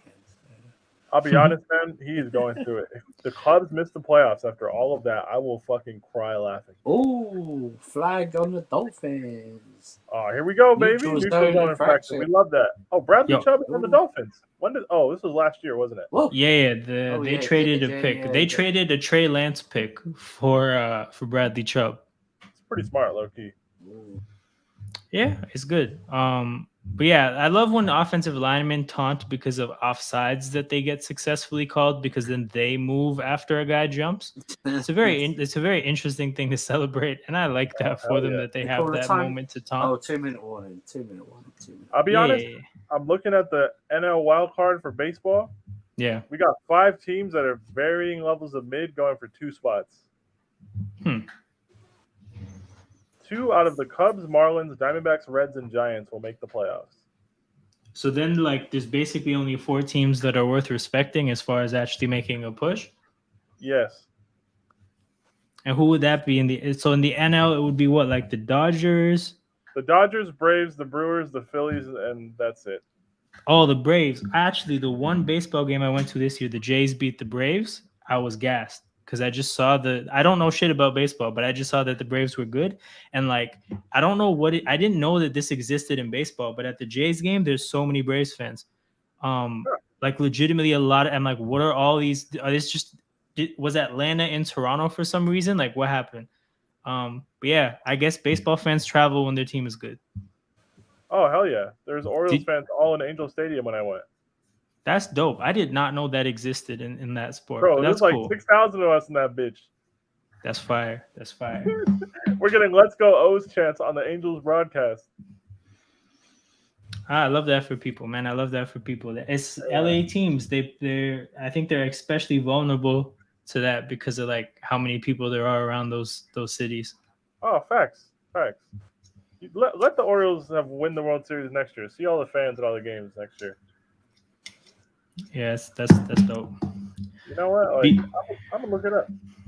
Yo, but here's the thing, Joel. At least the New York sports fans, like, they'll get a chip randomly for something. Because, like, a New York sports fan that's my age will still have seen 2 Giants Super Bowls and I think 2 Yankees World Series, at least. So at least they have that. How you're 26? Yeah, I'm the same age as you. I'm 27. Yeah, so technically, yeah. Yeah, like You that's might a not lot more really have memory respectable. of the '99 World Series, but yeah, you definitely would have seen it in like '09 or whatever they won. Yeah. Okay, yeah. Yeah, 100%. so like Did they only win once since 99? They won in '08 or '09, whichever one of those years it Okay. was. Yeah. Okay, so then you still saw 3 chips in your city, right? Like the Chicago fans do not have that luxury. Yeah, man. If you didn't see MJ, you ain't seen shit. 100%. And that's the thing, like it's all about memories. Just because Bulls fans can look up a Wikipedia page and see that there's trophies or go to the stadium and see banners, that does not mean shit compared to actual memories. Facts. If you look up your season, your like team's championship highlights and it's in like black and white or like 120p, it's nothing. It's nothing. Facts.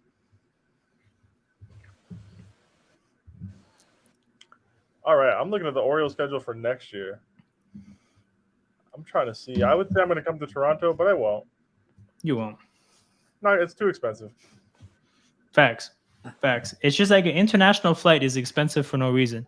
Like, I'm figuring a thing out for the end of this month to where like my dad wants to celebrate his birthday in Florida, and then I want to go to an Eagles game. So I'm going from like here to Philly to Florida, and the travel from Philly to Florida is like dirt cheap compared to like the tiny international flight I have to take from here to Philly. It's crazy. 3rd and 9. Let's see if they do anything with it. Oh my god. Oh my goodness. Oh wow, that was nearly a cut there. Oh my god. The way These that guy Patriots broke on that receivers, the Patriots Wow. receivers don't want to win. Wow. Oh no. That was almost very bad. Yo, we got kickers wearing 37, man. Welcome to the modern NFL. Hey man, that's not real hoops. I get it Double though. digit Basically, once number, they double opened digit. up the single digits for the actual ballers, they said, "Yo, you kickers need to get out of this range. Get in the 30s, man. We got to give number 4 to a star wide receiver." Fuck The out hell? of here. Ooh. And oh yes, It's a one-score We game, play people. Oh shit. Orioles play in Colorado the weekend before Labor Day. That's I'll be dope. there. That's dope. I will be there no matter what. Chicago sold its soul for those Michael Jordan years. Yeah, for sure, man. Probably. Low key, probably. Somebody did some type of ceremony, man. They stole 100 years worth of success and put it in like 8.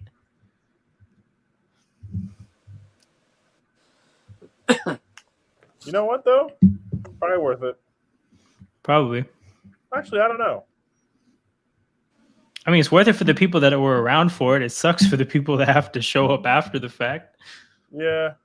Because that's the thing, right? Like, if you watch that run and you were a part of it, like, you have better sports memories than just most fans of other teams generally, right? And that's probably worth it. Because there's a Yeah. Hornets fan somewhere that would kill for a run like that if it meant just normal Hornets shit for the rest of their life. To be honest, like I think I would be okay, like in terms of baseball, just with consistent playoff runs and just like Yeah. one World Series in my life. Yeah. Like I just need the Orioles to win one. I feel like dominating the sport, while that would be cool, it's like stressful and like takes the fun out of it. Yeah. But, like consistent playoffs would be nice. So for you, you've seen the Ravens win, you've seen Chelsea win everything. It would just be like the Suns and the Orioles. Those are the Yeah. other teams you care about? Yeah. Because you know what? Okay, so like the point about the first World Series, when is the last time the Orioles won / have they won? They won in '83, I think. Okay. So like having seen the Eagles' first Super Bowl and the Raptors' first like NBA championship, just like those memories definitely like sustain for a good amount of time. Because if it's a big deal, if that one trophy is left, because I feel like if you're a Patriots fan, right, like not all of those Super Bowls felt the same. Yeah. I'm sure like there was one that felt just like unreal, and those memories are still something you can think about and like it makes you feel good. But I'm sure some just don't hit like that. Whereas like if you get maybe like if you win every 10 years, right? And let's say that every 10 years it's like you've had enough losing in the gap between the chips to where like it makes that chip feel amazing. I feel like that might be actually probably the best balance between the two. Oh yeah, so the Orioles made 7 World Series between I think it's 66 and 83. 6 World Series appearances and they won 3 of them. Yeah. So yeah, honestly, like I just need to see one, man. I just need to see one and then I'm good. For the Suns, they'll win one eventually. We got It feels like Wow. what they're building in that location, like it in 15 years, like I have a hard time believing they'll have 0. That's what I'm saying. Like the Suns, it was so hard, like being run by a guy who would sell second round picks for cash and then pocket the cash. It's just like it's such a hard way to win, you know. So I'm not really worried about the Suns winning one. Also, the Suns have been good for portions of my life. Yeah. The Orioles have like been unwatchable for most of it. Right. Yo, Super Bowl 53 Rams Pats was so fucking boring. Oh, see, there's no way that means much to Patriots fans. Like, there's just no way. That shit was so boring, yo.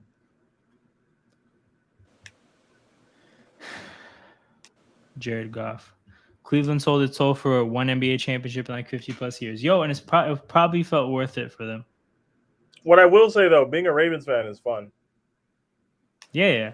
Consistency in football, I feel like, is fun. Yes, I would say. Let me actually look up the Ravens records like recently. I'll ask this. So, like, being a Suns fan, right? How often during an NBA season do you feel like you get a win from a Suns game that feels as good as like just any random Ravens win? Because I feel like basketball wins don't hit the same as football wins. Regular season wins don't really mean shit. That's what they almost don't hit at all. Whereas like just your team just winning 1/17 of the things that matter in a season in one moment just feels good regardless of how it happens or who it happens against. I'll be honest. Like Yeah. Ravens playoff wins fucking smack. Yep. Like when the Suns went to the finals, that was fun. Yeah. That was fucking fun, but that was also like heartbreaking. Yeah. Yeah, I know what you mean. Oh my god, we're finally gonna do it, and then we didn't. Yep. You know, like I'm looking at it now, right? Since like 06, when like I would say, I mean, I started probably watching like in like '03 somewhat consistently. Yeah.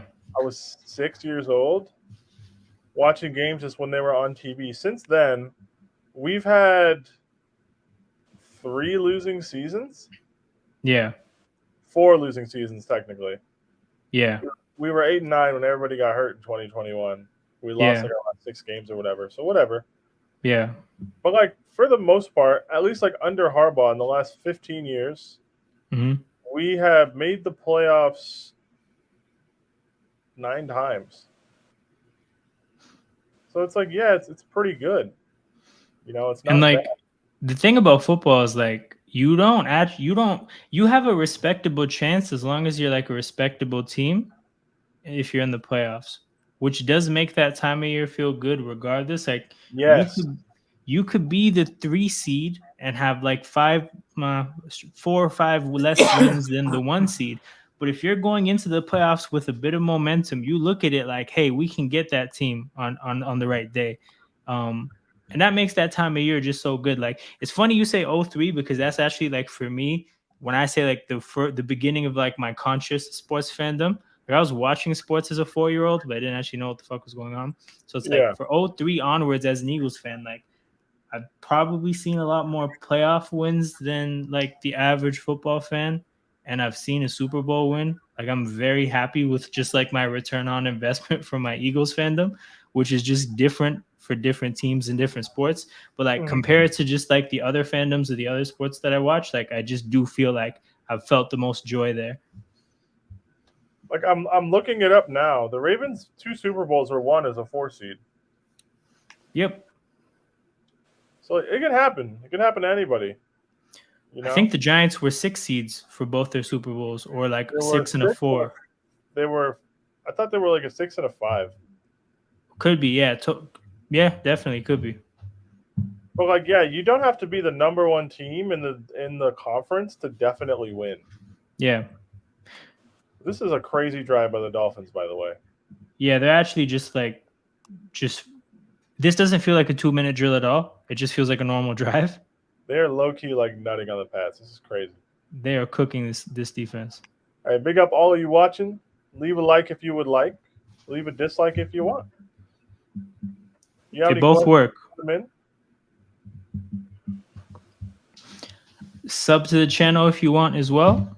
Definitely stay tapped in. A lot of content coming on this channel. Just getting started. Lots of stuff coming up. If you enjoy American football, I'll be here with you along the roller coaster ride throughout the off season and the season. So stay tapped in with us, people. Mm-hmm. They are reviewing whether this is a clock thing, right? 25 seconds left. But they're saying that it wasn't. They said they're going to do a 10-second runoff if this is deemed inbounds or being down in bounds. Miami doesn't have a timeout, so then they probably like run one snap and get this field goal, or they spike it immediately and run 2 plays because it is first down. They could totally do that.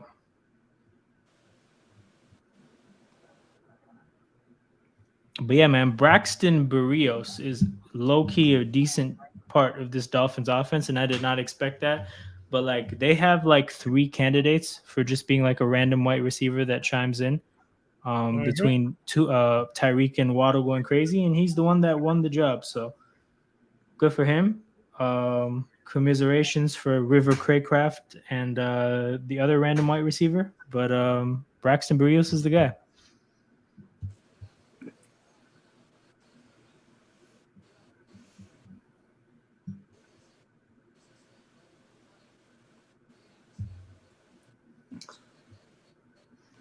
Yeah, Miami's really gonna like because they get the ball after halftime, right?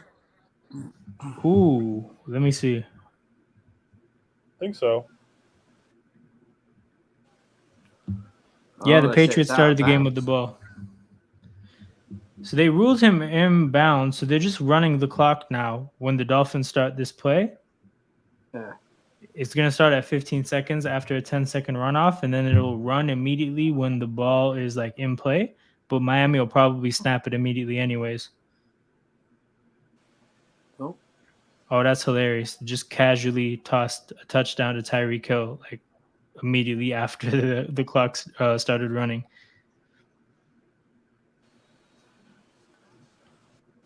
Jesus. It's too quick, man. 8 plays, 75 yards, a minute 38. Wow. That's Yeah, that's Aaron Rodgers. That's Aaron Rodgers-esque. but yeah, man, shout out to the Patriots. Probably going to be 0-2 after 2 home games. Hey, it was pretty tough 2 first home games, but yeah, the Dolphins look good. I think there does have to come a point in time where like the people that do doubt Tua is good at football need to just like look at it like, look, it's the injuries that we have to be concerned about, but this guy can play football. They have weapons. Injuries are my biggest worry.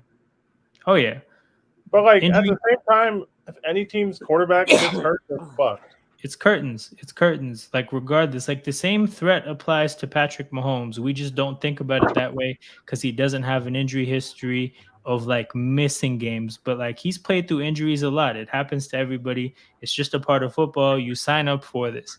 If your quarterback's down, well, it sucks. Your season's over. If he's healthy, you have a chance.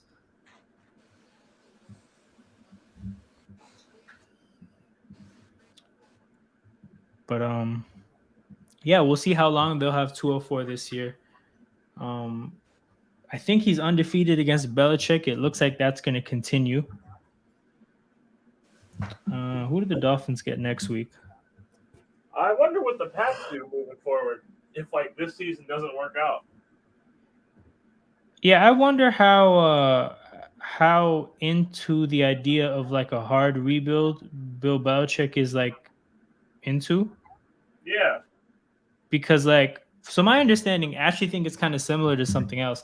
My understanding of why the San Antonio Spurs wanted to trade Kawhi Leonard for as good of a player as they can get then and there with DeMar DeRozan was the fact that Pop wasn't interested in just blowing it up and going forward, which is something they were made to understand is mandatory, like after playing DeMar DeRozan and just realizing they were going nowhere. But I wonder how much of the Patriots' approach to these off seasons of just like trying to be as good as possible, but just the reality is you're just not good enough. Like how long that can continue before they realize like maybe you just need a bit of a hard rebuild because like they need to get a quarterback. We have no evidence that like this whole Patriots way of winning football games works with just like mediocre quarterback play. They need a quarterback. It's hard to get quarterbacks without drafting high. You kind of have to hope you make a great evaluation. It takes time to realize whether you did or not. So you get one of those shots like probably 5 years apart. Like you have to wait to get that next opportunity. They don't have a particularly good quarterback in Mac Jones. Are you willing to have just a rough season where you develop young talent, get a bad record, get a good draft pick, and go from there? Doesn't seem like as the guy who's the guy Bill Belichick being the coach and the GM doesn't seem like that's likely. But I think it's a necessity. I think this team is going nowhere as currently constructed. The thing about Belichick is he's got a good legacy anyway, but he just wants that one Super Bowl he wins without Tom Brady. Oh yeah, to say he can win the Super Bowl without Tom Brady. Doesn't matter what the future is of the Patriots after that. Doesn't really matter. He just needs that one Super Bowl. Then he can actually just walk away and retire if he wanted to. Yeah. And then he can say, "Yep, I did it without Tom Brady. It wasn't just all about Tom Brady. It was me as well." Yeah. People always go, "Oh yeah, we had Tom Brady," stuff like that. So, and I don't know, man. I think they need to make the hard decision and let him go. oh yeah, doesn't this remind you? Well, you might not. This reminds you of like, to a lesser extent, because he won loads more. He won Bill Belichick's won more, but it reminds you of Arsene Wenger at Arsenal. In terms of like, his first like half at Arsenal was so good, and then the second half was, you know what I mean? It's like, and you know what? Maybe the hard reboot does mean actually getting a new coach and a proper GM. and separate the two Yep. positions itself. Well, I mean, he wears both hats, so it's like it would be hard to That's bring what I in mean. a GM and have Belichick like actually You like can't take do it, so orders you're going from to need him. to get rid of. You need to get rid of. You need to let go of Belichick, Yeah.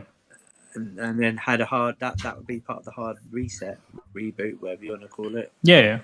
You know, No, I just I like 2 or 3 agree. years. I agree because like you have to look at it like this, right? What happens with Mac Jones? Do you pay this quarterback? Surely You not, Hell can't. because no. You you can't. You surely can't not, pay right? him. No, So you you're can't. letting him go, right? Are you acquiring a quarterback through free agency / trade? Because you don't get great quarterbacks like that. You get Kirk Cousins and Derek Carrs. That's the Or quarterbacks you get Cam when you go Newton. into the market, right? Yeah. So then that leaves you with drafting a quarterback. And again, I don't think Belichick has actually even a good drafting record. I think he's just an average drafter. I think like he built his teams off having a goat quarterback, and actually like it's not quite spoken about how he used to be good at getting big time free agents, like getting a Randy Moss, a Darrell Revis, and a Aqib Talib, getting those kind of players. He'll keep a handful of those, and then he'll draft linemen well. But his record with drafting receivers is really bad. His record with drafting running backs is not really good. His record with drafting tight ends is better, but like there's no record of him drafting quarterbacks and it being well. And the two that he's drafted so far, I don't really like. He drafted Garoppolo as well, I guess. I guess that's the best quarterback I've seen him draft, like obviously outside of Brady, but like that's just what it is. Like, do you really believe the Patriots are going to pick a quarterback in the second round or in the middle of the first and it pans out? It's a lot to ask for. Or are they going to now just say fuck it, we'll trade 3 picks and trade to the top of the draft? That doesn't feel very Patriots way to me. Again, there's just a lot of question marks. Where do you go from here? All avenues require a lot of change. How much of that change is going to be achieved by Bill Belichick changing his ways? Probably not. So then, all roads lead to what Peter said about, I think you have to move on from him. And I just don't know if this is how they would want to see it happen. I think, ironically, would like have given the fact that they've had one of the better dynasties, like it's ended in a pretty shitty way. Like the way Brady left was shitty. If Bill Belichick goes out like this is pretty shitty as well. But that's just Yep. what happens sometimes when, the ending, like, when things aren't always best, like the individuals in a situation aren't always as best as the group together, right? Like that's just what it is. Things are ending poorly. We'll see how invested Kraft is in like trying to see it out to have things end a better way, because he probably does feel that way. But at some point, I just think he has to pull the plug. I agree. Yo, I just saw a stat. Yeah, Zach Wilson has 745 career dropbacks. yeah. He's only completed 371 passes. That's like, what would you say, 740? That's like exactly half. 49.8, yeah. Yeah, that's very bad. That's very bad. Like for like the Patriots, right? And like it might be a shortcut, whatever. But like I'm thinking the easiest way for them to get their hands on another quarterback is hope that the Bears suck. Yeah. Want to get rid of Justin Fields Yep. and trade for Justin Fields. So I completely agree. Makes you wonder Or like what trade they for think Kyler about. Murray, which I don't think they're gonna do. Same. Also, like they had an opportunity to trade for Trey Lance and didn't, while not having a backup quarterback. So that shows you how they feel about that player. But it also might show you with how they feel about that kind of a situation as a whole. Because like literally, the Patriots cut their backup quarterback and rostered one quarterback going up until like 24 hours before their first game, right? So they have a need for a backup quarterback. Trey Lance was available on the cheap. And they didn't want that for a fourth round pick. You're going to have to part with a lot more draft capital to end up with a Kyler or a Justin Fields. And again, it just doesn't feel like coming off of like big pieces to trade for a player is something that I really have seen the Patriots do so far. The boldest move I feel like I've seen them make is like trading up. Remember that one year they traded up for Dante Hightower and Chandler Jones in the draft? Like that's the most bold I've ever seen them act.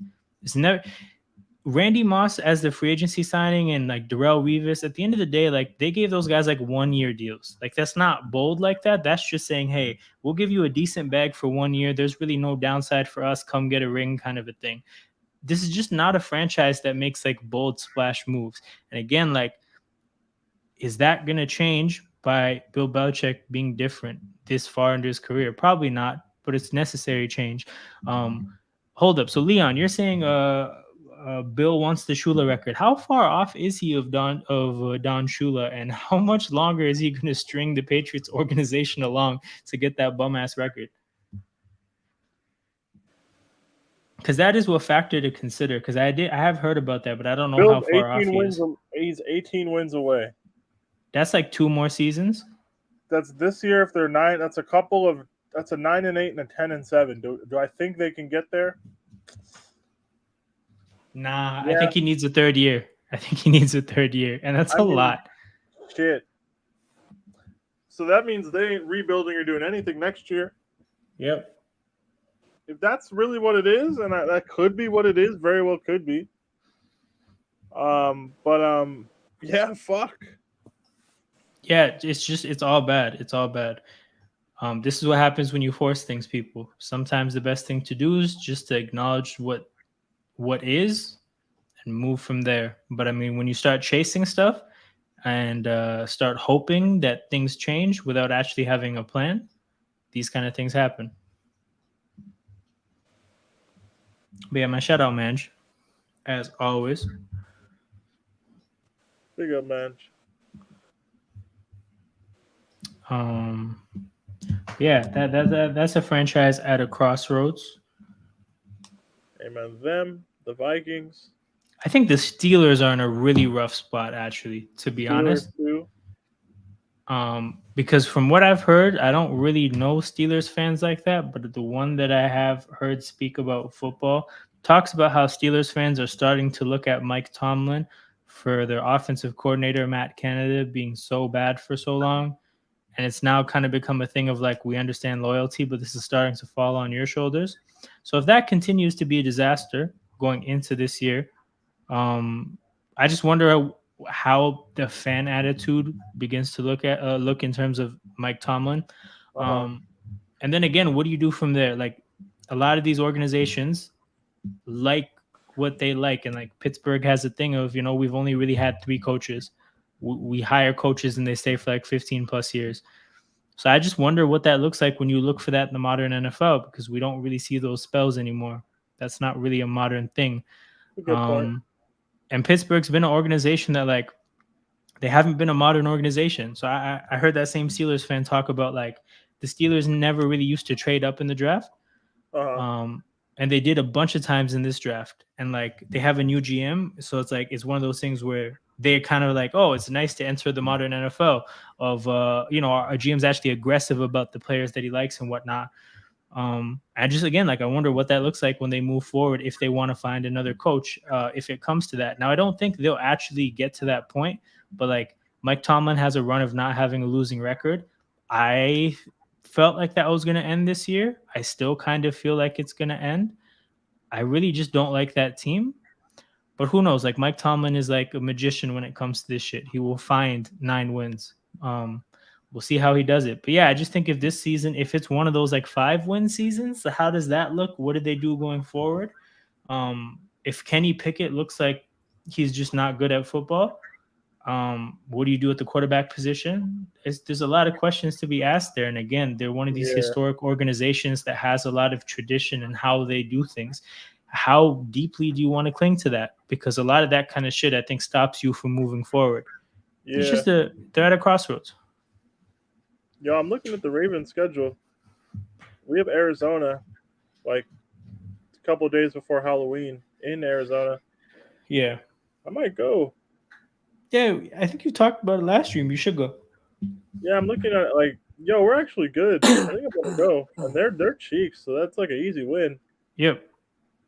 I'm gonna It's go. just it's a great day out. You should go. I think the Ravens definitely this year.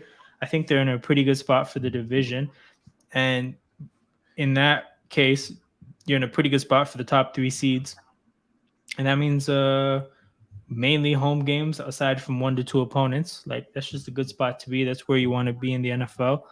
Hey man, if we can get that coveted 1 seed, I would take it. The bye week in the home field is cash.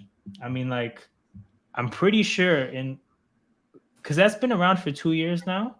I think Yeah. at least one of those teams has made this or not. I'm not sure, but I know the Eagles made it last year, and obviously they were a 1 seed, and they like greatly benefited from it in a matchup No, from the a matchup Rams when standpoint. the Niners made it against the Chiefs. No, that wasn't it yet, right? I don't think so, but I mean, Rams even Bengals? still, there was No, a thing. the Rams were a 1 seed, right? I think so, Hold on, let me look this up. but I'm not sure. 2022 NFL playoff.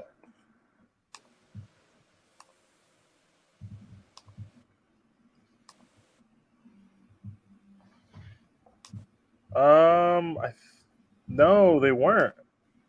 Who was the 1 seed? The 1 seeds were the Packers and the Titans. Ah, it was the Packers. Yes. Oh, okay. See, then it's So only 1 out of 4 teams that have made it. But yeah, obviously, but still, just like having rest and a bye week and home field throughout I the would rather have playoffs. to play one. I would just rather have to play one less playoff game. Yep. One less opportunity for things to go wrong. Like, to be honest, if 1 or 2, like, I'm okay with it because 2 means you get multiple home games. Yeah. So that would also be nice. Yeah. But yeah, I think I'm gonna go I'm gonna go at least to State Farm Stadium. Yeah. Fuck it, because the tickets, like, I could sit high up at midfield for like $50. Oh, that's cash. That's cash. The weather should be good too. What, like late October, it'll be fine. Yeah.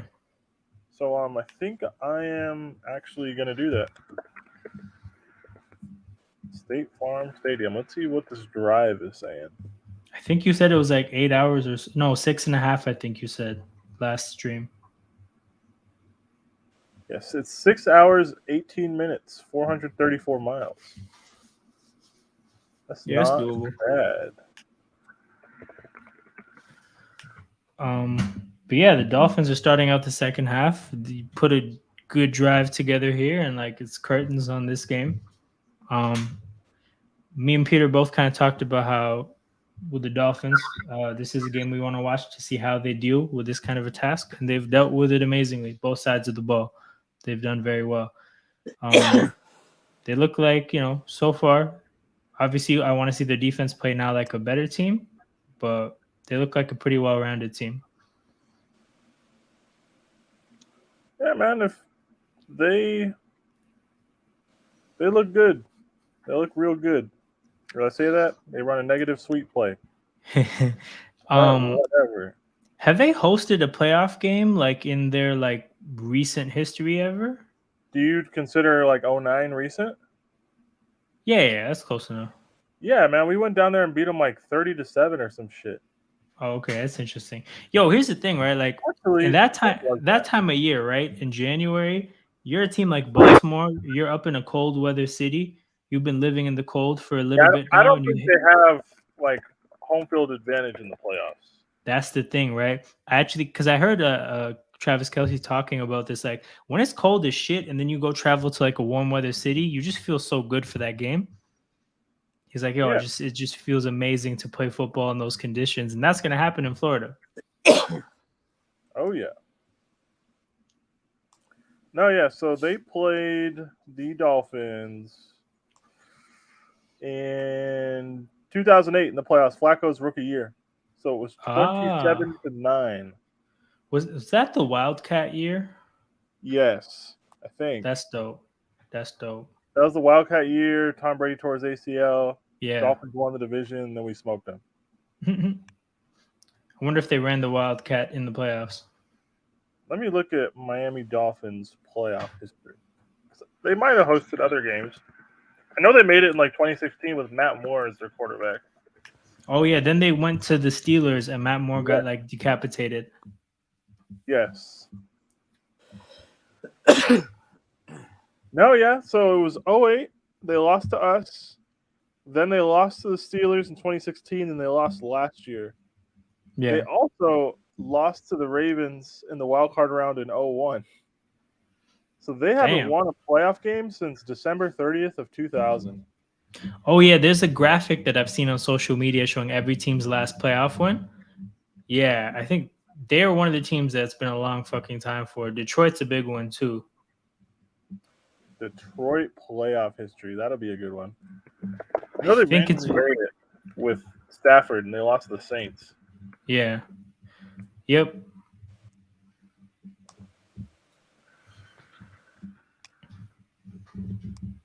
I wonder if they. Let me see if I can find that graphic. It's such a good website, man. Which one? Gotta love Pro Football Reference. Oh yeah, Pro Football Reference is cash. I love it. Pro Basketball Reference is solid too. I use it a lot. So they made the playoffs 3 times in the 2010s. They lost every game. They lost to the Saints 28-45. Lost to the Cowboys 20-24. I remember that. Yep. They lost to the Seahawks 26-6. Ooh. Probably the last one was like the mid 90s. Their last win Yeah. was 91. 90. Oh, early 90s. Fuck. Wow. Yeah, they have 8 L's in the playoffs in a row. 32 years. And then before 91, it was 57, bro. That's a lot of years, man. That's a lot of... That is fucking crazy. Two playoff wins in a shit ton of years, man. 66 years. 66 years. They have one playoff win since fucking 1970. That's crazy, man. Yo, hold up. Let me look up the curse, because there's a curse on the Lions that one of their players set during that time. Night Train Lane curse. I want to see if it starts at that point. That is crazy long. Yeah, that's why I look at some of these franchises. I'm like, yeah, being a Ravens fan is kind of fun. Oh yeah, yo. So he cursed the Lions in 1958. Oh my god, it worked. So it worked, yeah. Yo, oh my lord. Yo, what's his name? Yaya Toure had to go find this guy. Yo, wait, the Lions, they lost a playoff game 5-0 in 1970. That sounds. Oh, I would be hurt. I'd be so hurt. Hold on. What? They did. What the fuck? What? The Lions were 3-point favorites and they lost 5-0.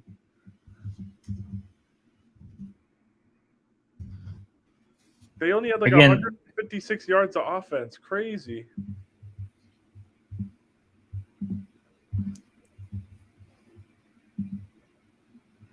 Yeah, I'm trying to see if I can find a nice, concise paragraph to summarize this curse, right? But this player that the Lions had, they traded him and he was really pissed. So he said, this franchise will never win another something. I think it was either championship or playoff game or something. And for 50 years, it happened, right? And then in the 50th year was the season they went 0-16. So people thought, yo, this is the spiritual end of the curse, right?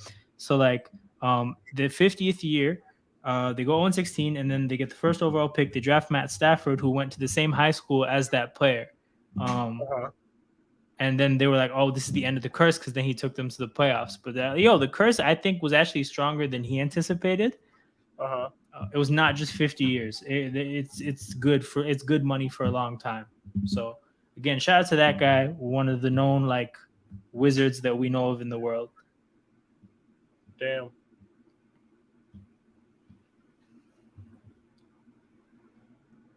Oh my God. 3rd and 1. You run a toss to the right, lose 6 yards.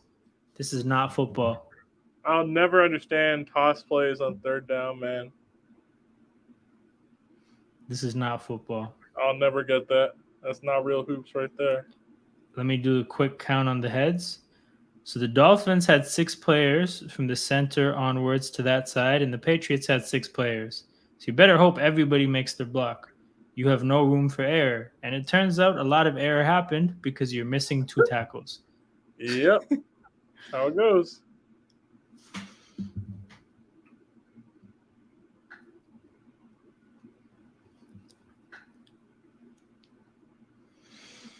So yeah, the Pats punt the ball back to the Dolphins. The Dolphins have another crack at ending this game on this drive, even though I, for what it's worth, don't think the Patriots are going to do anything in this game. Leon says, we're going to have to suffer before it gets better, and the suffering is overdue. Suffering is definitely overdue. The Patriots can take, a run of bad seasons, and they should be fine as a fan base.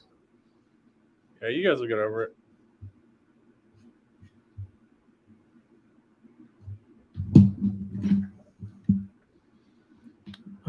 Let's see. Yeah, so anyone in the chat still, man, let us know if there's anything else about this week you might want to talk about. I'm trying to see if I have any other talking points. We talked about it being rough for the Bears. We talked about the Bucks. We haven't said anything about Packers Falcons. I don't really have deep thoughts like that. I thought the Packers kind of cope. Actually, I lied. I'm looking at the stats. They did not cope without having Aaron Jones at all. AJ Dillon, 15 for 55. Jordan Love, 14 for 25, 150 yards. Somehow with 3 touchdowns, though. Fuck it. Yo, they struggled against the Atlanta defense that I didn't think is all that based on how they played against the Panthers.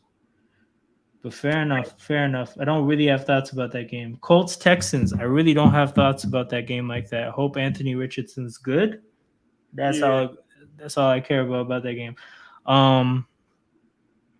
Seahawks Lions. I watched a lot of that game. My main thought is that the Lions did a lot of bullshit, man. The Lions did a lot of bullshit. They very much could have beat Seattle easily, but Goff threw a stupid pick 6. David Montgomery fumbled the first snap of the second half and set up the Seahawks to score a touchdown. When you just hand 14 points to the other team in a game that goes to overtime, you're in a bad place. So, yeah, it was just a bad game for Detroit. They definitely should have won that game. From a Seattle standpoint, it's improvement, I guess, but I really thought the way they played the Rams was terrible, and the way they played this Detroit team, I don't know why they can't run the ball. They got no run game. Geno did fairly well, or he did okay, but yeah, they could not run the ball at all, and I think that that's a pretty bad thing for that team because I think they have to be able to run the ball, and there's no reason they should be that much worse than last year because they have damn near the same offensive line. Obviously, they had a backup tackle, but that shouldn't make your running game fall off a cliff. So I'm still concerned with Seattle. Their approach to the draft, having the 5th and 20th overall pick, was a lot about reinforcing what they already had and being better this year. Yeah. When you have the 5th and 20th overall picks and Geno Smith as your quarterback, you essentially are in the best possible position to get your quarterback of the future. And then when you pass up on that, to basically get a receiver in a corner and get better this year to win now, that better actually happen. And to have that not happen thus far, it's not looking good. By the way, what was that, Server? The discussion we had about a check, it's the same thing for Pete Carroll. I hear you. The franchise won't get better until he goes. He's been there too long. I hear that. I think actually that's a good point. I didn't think about it this way, but if you're Pete Carroll, why would you get quarterback of the future when you probably aren't going to be there in the future? You're almost 70 or are 70. No, he is 70. You're 70 years old. Fuck a future. That makes sense. For what it's worth, the Lions were in the same position. They had the 16th and 8th, or the 6th and the 18th overall picks in the draft with Jared Goff. They chose not to get a prominent young prospect for their quarterback of the future. It's looking not as bad for them, but I mean, I don't know. At some point, they're going to have to answer for their quarterback position. Is Goff the guy moving forward? If not, how do you get that guy while building a good roster around the quarterback position? It's just another franchise that put themselves in a weird position with the quarterback spot. they're showing Bill Belichick or Steve Belichick on the screen, and Steve Belichick really reminds me of our Steve at Sarcasm City. That's hilarious. Steve Belichick and Steve at Sarcasm City are the same guy. Yo, similar guys, though, man. That's crazy. Oh man, ugly red. They're gonna go 0-2. Dolphins early favorite for the AFC. Who knows? As if that like really carries weight after week 2, which I don't think it does. It doesn't. But we'll see. Yeah. Early in the season, obviously certain signs are important, but honestly, so much is going to change, right? Schematically, most of the shit that you did effectively week 1 and 2, defenses are going to troubleshoot how to deal with that for like a whole fucking 12 weeks. And then at the end of the season, we'll see how effective your schemes are. If you're bad at stuff early in the season, you have the opportunity to, again, troubleshoot how to get good at it and add to your team. So, like, very little of what's happening on a football field is actually going to translate. Everybody has to still get better from this point onwards. If let's say you're the Cowboys and your team won 2 games by 20 or more, if you do the exact same stuff you're doing right now at the end of the year, it's not good. Like, teams will have figured out stuff for certain things you like by that point. It's like a lot of what defines a team being a contender at the end of the year is how they can respond to other teams' responses to what they do well. So yeah, just all NFL fans, you're tuned in, man. Don't take shit too seriously yet. There's a lot of football to play left, to play going forward. It's a good thing to get 2 wins because it helps towards the 1 seed, and that's important for any contender. But don't sweat too deeply, man. A lot of football to go, a lot of tape to study. Unless you are the Broncos, and then your season's finished. Nah, that's facts. Yeah, you're done. You're done. Oh, good tackling there from the Patriots. It's not that. It's good tackling.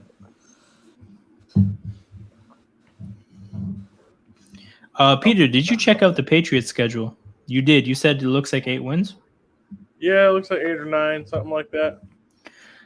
I don't know. I feel like next week when they play the Jets, I don't know I feel like they're going to split the season series with the Jets. Hey, man, if the Jets get a different quarterback than Zach Wilson, maybe. Otherwise, it's a clean sweep. Bro, remember what they did to Zach Wilson last year? That's true. That is true. They are on the Zach Wilson train, baby, over in the Jets. Oh, yeah. The Jets are like 1 for 12 against the Pats or some shit, like in the last little bit, right? It's something absurd like that. Yeah, that's true. That's a good point. The Jets might get swept there. What a play by Waddle there. That's fantasy points, baby. That's going up and getting it while being covered pretty well. Jalen Waddle, man, that's a hooper. Did I beat Eddie? I think I did. I think last time I checked, like a couple hours ago, you were projected to win by like 15. Oh yeah, we're cooking them. Man. I remember Eddie was suffering on the running backs this week. Yeah, did he start? What's his name? Did he start Zach Moss? Eddie? Yeah. Yes. I feel bad.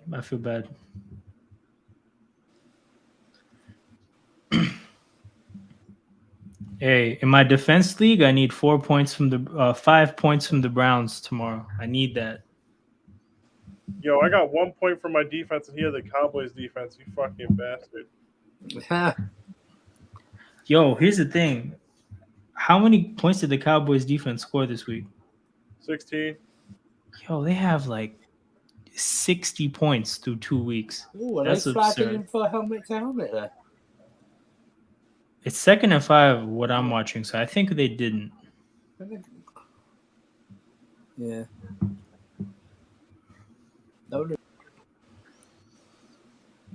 Yeah, in that league, I went up against a guy who scored a shit ton of points. Fortunately, I scored more. Oh, but it's a flag. Yo, so on the Dolphins, hold it. You know what? You know what we can do? Because this game's about to be nasty. Yeah. Predict the season? If you want to, I'm down. If you want to run it back. Now, what were you going to say? I was going to say predict the games for next week. Oh, facts. We can do that for sure. Early look at next week's games. Thursday night Giants Niners. That's just like a demolition, right? Yeah, Yeah. sadly. Cool. We can get right past that. Chargers Vikings. Two desperate teams against each other. I think the way I look at it, the Vikings are like the Chargers of the NFC, and then like the Chargers are like the Vikings of the AFC. So that's nice. Mirror images. Hey, man, I'll be honest. Chargers got to win this or just pack it up. 100%. I think this is actually like it should be very clearly explained to the coach that like, yo, you lose this and you're gone. Oh, that's right. He somehow survived after last year. And then they hired Kellen Moore to be their OC, who Kellen Moore is like kind of widely assumed to be one of those guys that has head coach potential kind of a thing. So like Yeah. there is a lot of speculation that they might just pivot right to him as their head coach, and he's already in house. So Staley is like definitely a candidate to be fired mid-season. Yeah, man. I don't know. It's not looking good, bro. If they just feel like their defensive coordinator can hold it down for a season, he can be gotten rid of like very casually.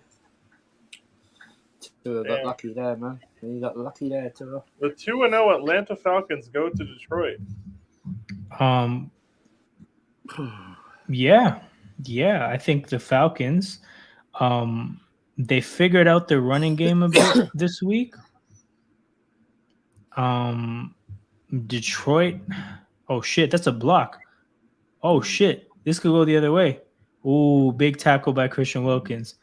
Christian Wilkins making a big tackle off a block. Yo, guys, watch the guy run from outside of the shot into the shot. Saw that. That's fire. Oh, saw that. Yeah, you saw it. Yeah. Wow. Even at their lowest, special Patriots teams. will have great special teams. Special Yeah, teams if only showing they up, could man. get first downs and shit. Nisa Thailand says Chargers coach didn't get fired because of nepotism or something similar. So if that's the case, he ain't getting fired. I mean, it's got to happen at some point. The whole "we like you" kind of a thing can only last for so long. I don't know, man. Like they're wasting their whole like rookie window with their quarterback. Yep. Yeah, it's gone So, basically. like, you have to think a lot of coaches would sign up to coach Justin Herbert. Yeah, apparently Sean Payton, that was his first choice, and then they said, "Fuck that, we're not going to pay him his money anyways. We'll keep this scrub." Which I mean, like, that's just the problem. If you just have a cheap organization, yeah, low key, that's like the same. They're in the same boat. They're both 0-2. yeah, I love the sense of urgency of the NFL creates, though. that's what it is. There's a certain weight of regular season games in the NFL that just doesn't exist in the sports that play 82 games. It's just not the same. Or Even like versus 38 baseball, games like, in the Premier League. Even like in baseball, I'll be honest, like that shit doesn't really matter in like May and June. Yeah. As long as you don't have such a catastrophic month that you fall out of a division race. Yeah. Because like you play your opponents in your division 13 times a year. Yeah. So like you know how always, like fucking catch them, you know? Yeah. You know how like in the Premier League, right? Go ahead. What? No, go ahead. In the NFL, like if you have a bad month, if you dick around and lose 4 games in a row, like you're scrapping to even get into the playoffs. Yeah. And then when you do, you're like traveling and doing all that stuff. And playing great teams immediately. Yeah, it's like it's not fun. You really like need to have your shit together. That's why like I'm so glad the Ravens won today because like I wouldn't have like wanted to die if they lost, but I said it right. Our first 3 games are away games in the division. Our first 3 road games are division games. Yeah. We need to find. I was like, we need to win one of them, preferably at least 2 of them. Yeah. Preferably 2 of them. Like you told me, they split Browns and Steelers away, and they win against the Colts, so they're like 4-1. Then it's like, all right. Wait, did you get? That was a good catch. I think he's out though. Yeah, I would be like, effort. okay, cool. Like Ravens are 4-1. They're done with the division road games, playing like the Titans and shit coming up. Let's do it. Let's go. But if you lose all of those games, that really puts you in a hole. Like the Bengals, Yeah. Never mind the fact that their quarterback probably can't run. Mm-hmm. They're 0-2 in the division, Yep. and they lost a home game in the division already to a team they're probably going to be fighting for that division with. Yep. So later on in the season, they're going to be in a position where they're playing catch up. And they're Yeah. probably going to have to come to Baltimore and win. Yeah. Which, like, couldn't they? Can they do it? Absolutely. But it's like I'm looking at the schedule now. They're playing at the Niners. They're hosting the Bills. They got to go Yeah. to Jacksonville. Right. Got to go to Kansas City. It's like that's a lot, man. 100%. It's a lot of shit to do. 100%. You know? Yeah, the Bengals are in a terrible spot, and like with the way Baltimore's starting, the two things you have to look at them together. You're already down one in the head-to-head. Cincinnati has an 0-2 record in the division and an 0-2 record as a whole. Like they're off to one of the worst starts you could have. On the other side of things, Baltimore has already got the head-to-head versus you. They're so far 1-0 in the division. You're looking at yourself like a wild card team in the AFC where you fuck around and play Jacksonville in the wild card round. Just play with fire if you want to, right? Like you could very well lose that game. Yep. And I don't know, man. Like there ain't many teams out there that win 3 road games to go to the Super Bowl. Yep. That's not typically a thing. Yep. Especially when it's not like you show up and dominate come playoff time either. You tend to win close games. So now it's just like up the degree of difficulty on the games, make yourself travel more, and then still win close games consistently. It's tough. What are saying? It's really tough. This is short. Bill Belichick pulling out the challenge flag from within his sock. That makes that flag really nasty. I hope a referee doesn't have to pick it up and give it back to him. And he just spikes the flag immediately in front of a referee's face and picks it up himself. That's good. Nobody else had to touch that nasty ass flag. I know that flag smells like shit. Yeah, Bill Belichick's like unintentionally hilarious. Actually. Like I've never seen somebody embody like the grumpy old man stereotype like him. It's amazing. Yeah.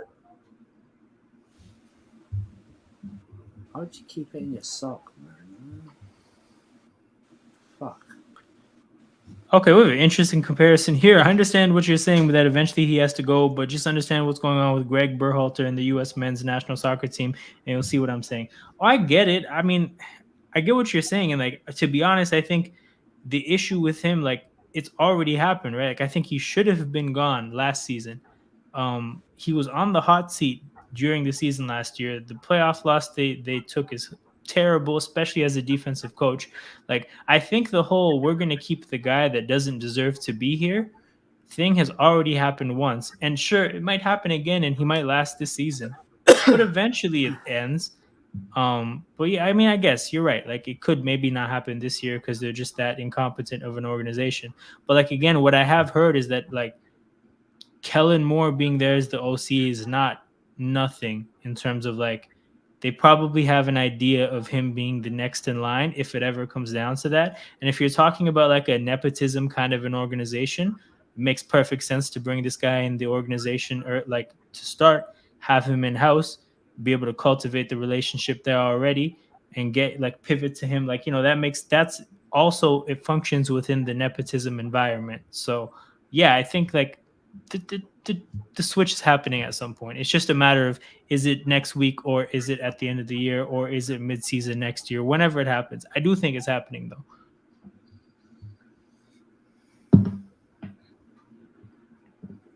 Yeah, man. In the NFL, if you're the Chargers, you're not like making money and filling the seats if you don't win. Yeah. Also, their quarterback is too good to just not try something different. Yeah, and then organizationally, right? Like they're trying to build inroads into a massive market with a lot of potential, but they're kind of at ground zero with that. Like there was no embedded Chargers fan base in LA that they tapped into when they moved there.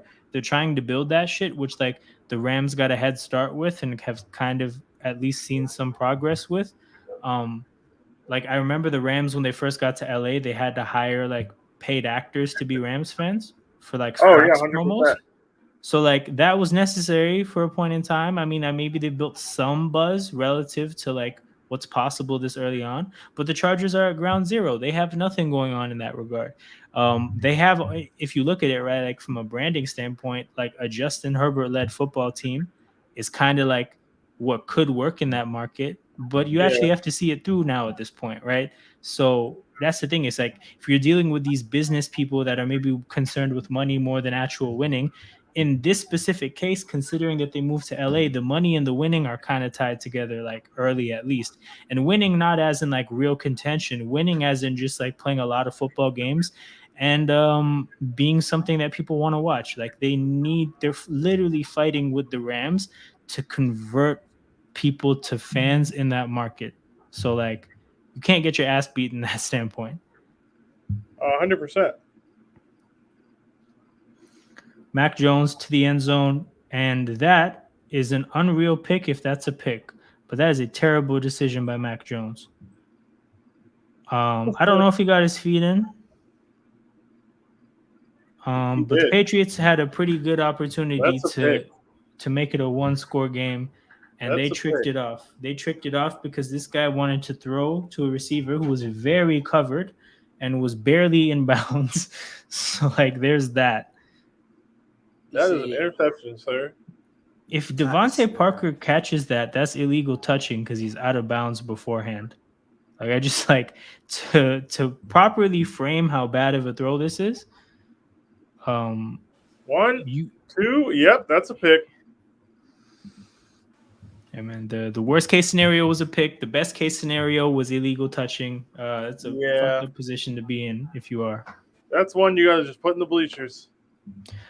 Leon says he does that every game, and that's why we're here when we talk about the Patriots being at a crossroads. It would be very different if they had a quarterback with promise, like very, very different. Oh yeah, it wouldn't be all. So what's the next step? Doom and gloom. It'd be like, all right. Because like, let's be honest, It'd be about, the Patriots do get into the playoffs. They're not winning 3 games in a row. No. I mean, they got into the playoffs Mac Jones' rookie year, and I think the Bills didn't punt the ball. See, it's all Yeah, about, that's true. It's all about sporting IQ and game management at the same time. Think Yeah. about it.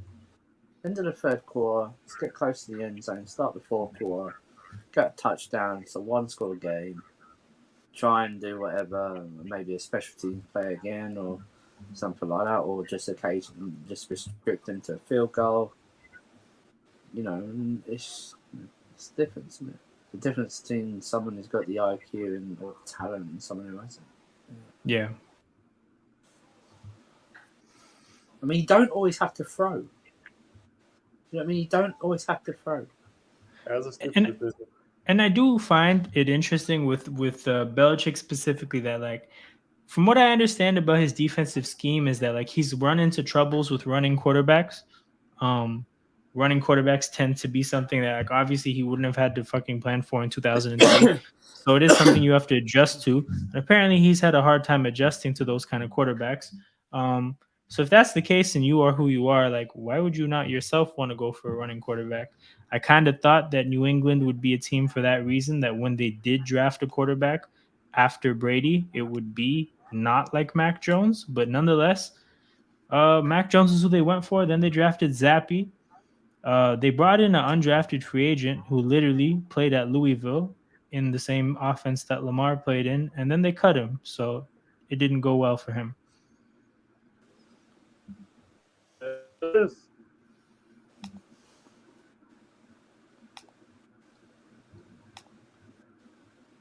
yeah, that's a play by Xavier Howard. Xavier Howard was a player that I think some people who watched the team more closely said was starting to get washed. I don't think he's looked washed from what I've seen in this game, but he probably hasn't been tested that much either. Pretty cool play design by the Dolphins here on first down, kind of having a play action, a wheel route, and then a slant over the middle. Unfortunately, the pass is just bad here. And that was tipped in a way where that could have been an interception, so that's not good at this part of the field. But that would have been #not good. Yes, that would have been a roller coaster of about 4 minutes if an interception is how this drive started. Yeah. Oh yeah. I guess I could ask how do Ravens fans who've been watching the offense feel about the new offensive coordinator and kind of the different scheme that you guys are running now? Uh, it's nice to just be a little bit less predictable and push the ball down the field vertically a bit more often, while Yeah, not like completely turning your back on what was working with the previous regime. yeah, There's just a bit more Yeah. variability and more talent. Like it's not like reinventing the wheel. yeah, You don't need to like have the best offense we've ever seen. yeah, You just need to be a bit more dynamic, yeah. Yeah. you know. But no, I think I it's need good. decent. I need the decent catches. That's what I need. I've heard that basically under the last offensive coordinator, there were certain running plays that you would run at like a higher rate than anybody else in the league, and It was like yeah, the there's running game still was too predictable. yeah, I've heard like those running plays are still a prominent part of this offense. It's just obviously less frequent. And there's like, again, there's a whole other part of things because, like, from what I've heard, a lot of the offenses that this offensive coordinator has coached are similar schematically to the offense that he was running at Louisville. So for Lamar, I think like it's a pretty good pairing. Yeah, And again, the fact that he hasn't basically said "fuck it," let's go all the way back to like your Louisville offense, which was very different than the Ravens offense, by the way, that he stepped into. It yeah, seems like just like let's take a whole bunch of what worked, keep that, add some new shit to it, and there's like you can ease into new things as you need to slash as they become like well drilled. But yeah, it's just like it seems like the approach is good. I like the hire when they made it. Again, when you have an offensive coordinator that's put up good numbers with Baker Mayfield and Ryan Fitzpatrick, I'm just going to assume he's going to do well with Lamar Jackson. And yeah, it yeah. looks good. Hope And so. it looks like you guys have transitioned at offensive coordinator and defensive coordinator pretty well because that's two new guys in 2 consecutive years. I think both were like needed in different ways. Obviously, Wink Martindale left on his like own volition, and then like you just had to part ways with Greg Roman. But like that transition is something that people take for granted because the Eagles are going through it right now. We made the Super Bowl, and our offensive coordinator and defensive coordinator both got head coaching job because that's the brain drain that happens in the NFL.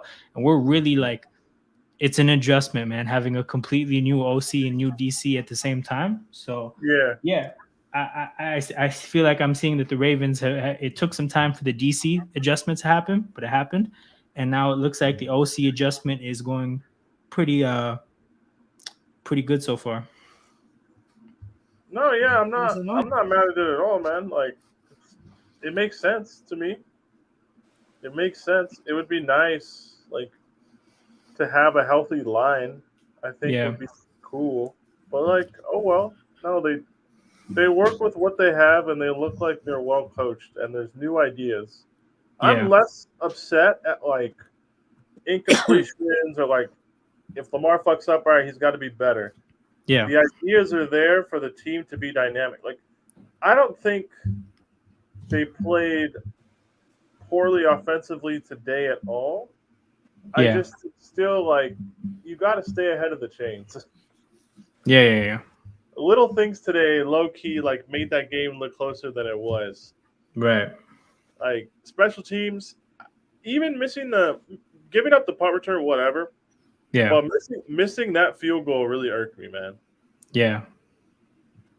Yeah. But no, as far as the offense, it does look different. It doesn't look completely different. There's times where we be running some of the same shit we ran last year with Gus Edwards at least, and it Yeah. worked. So it's like, all right, cool. We need 3 yards. We can run one of those plays. I just don't want to run them on 1st and 10 all the Yeah. time. Yeah.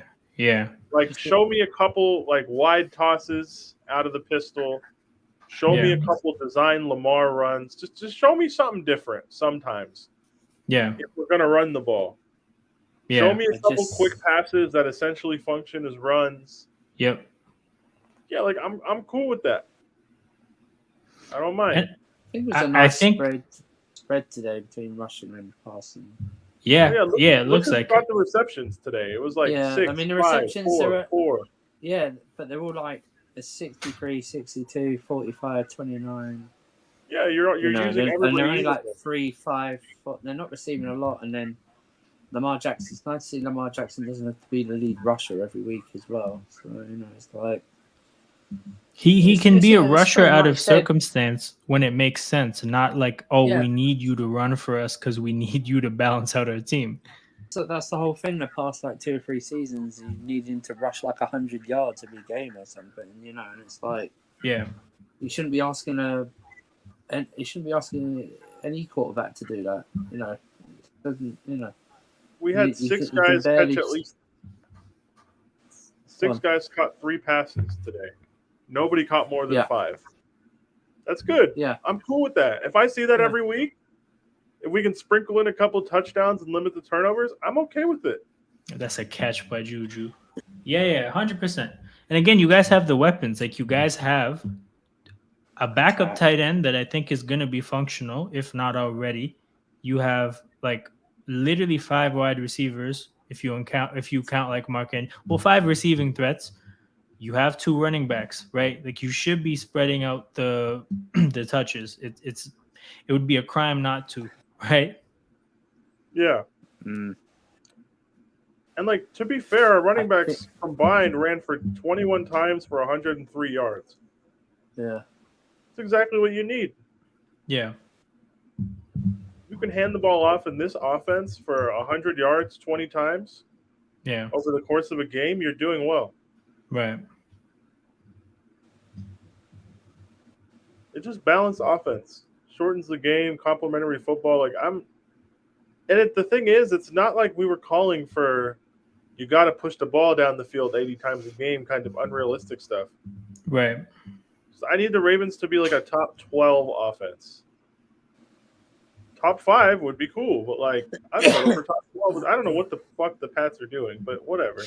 That screen call there is nasty. That is basically saying we think our quarterback and our receivers are cheeks. Yeah, like, what the hell is this, man? To Juju of all people. Juju is not a bubble screen kind of a receiver. And predictably, he's running for his life. Oh, this is hilarious. There's a flag on the field where Mac Jones appears to have run for this first down. But this is probably coming back. They've only had 45 rushing yards this game. I don't know why they're going to. It was in the secondary, though. Looking at what he's looking at. But that's the thing, like... All right, we'll see. Yeah, I'm not gonna lie. It's holding on the defense. Yeah, it's holding on the defense. Yeah, I'm not gonna lie. Some of these Airbnbs in Arizona are pretty cheap. I think I'm gonna have to slide. Do it. I could do Airbnb and game ticket for like $250 for the weekend. That's lovely. We can have that conversation on Joe Burrow now, man. He's an idiot.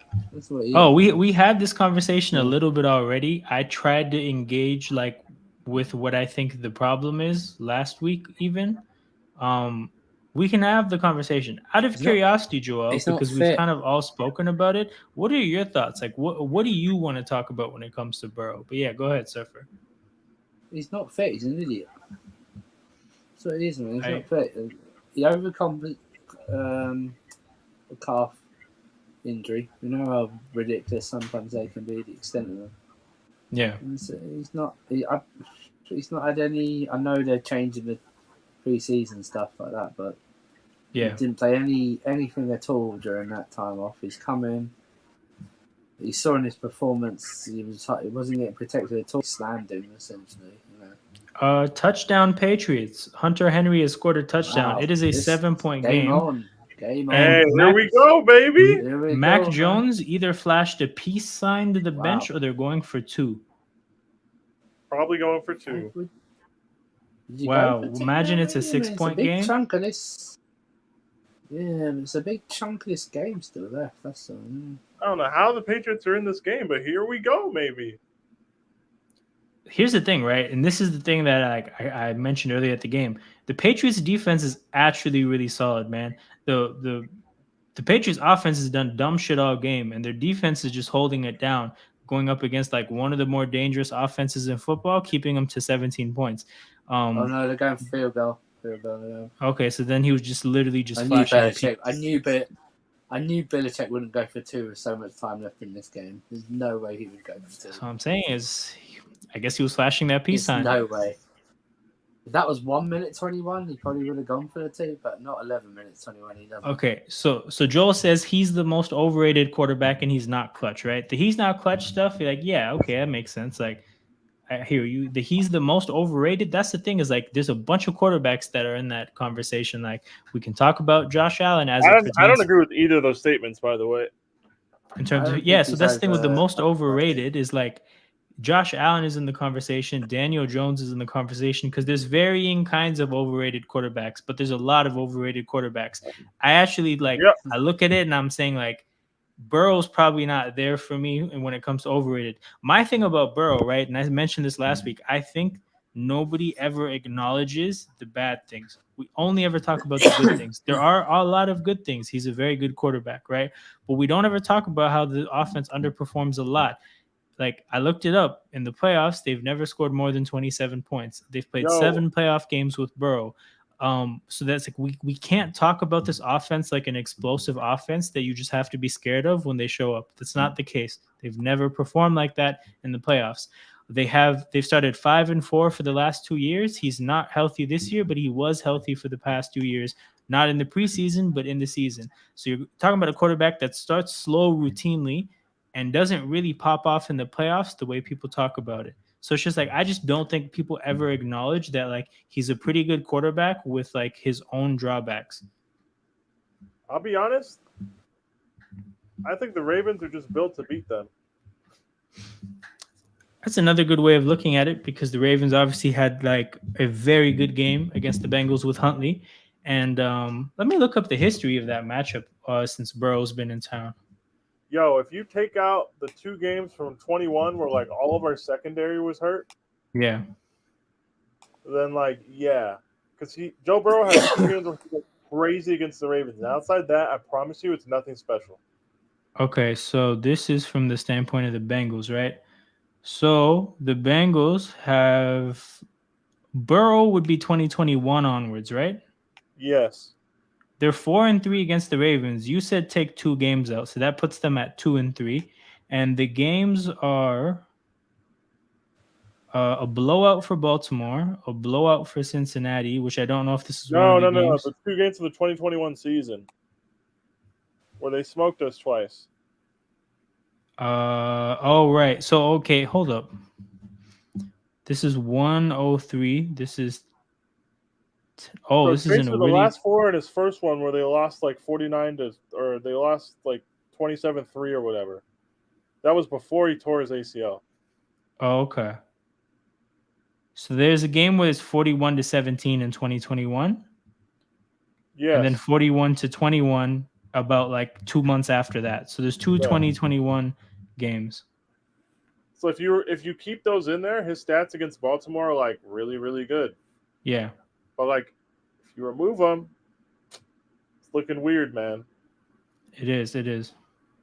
Like, I'll be honest, their offense, talented, but people act like it's just the Chiefs and Patrick Mahomes level good all the time, and it's not. It's not at all.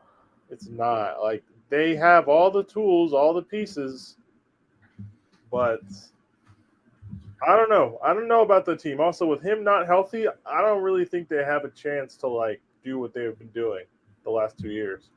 Yeah, I agree. Because I don't. They don't like run the ball and control the line of scrimmage at all. At that all. was also a stupid toss play that kind of worked. That the Dolphins just did.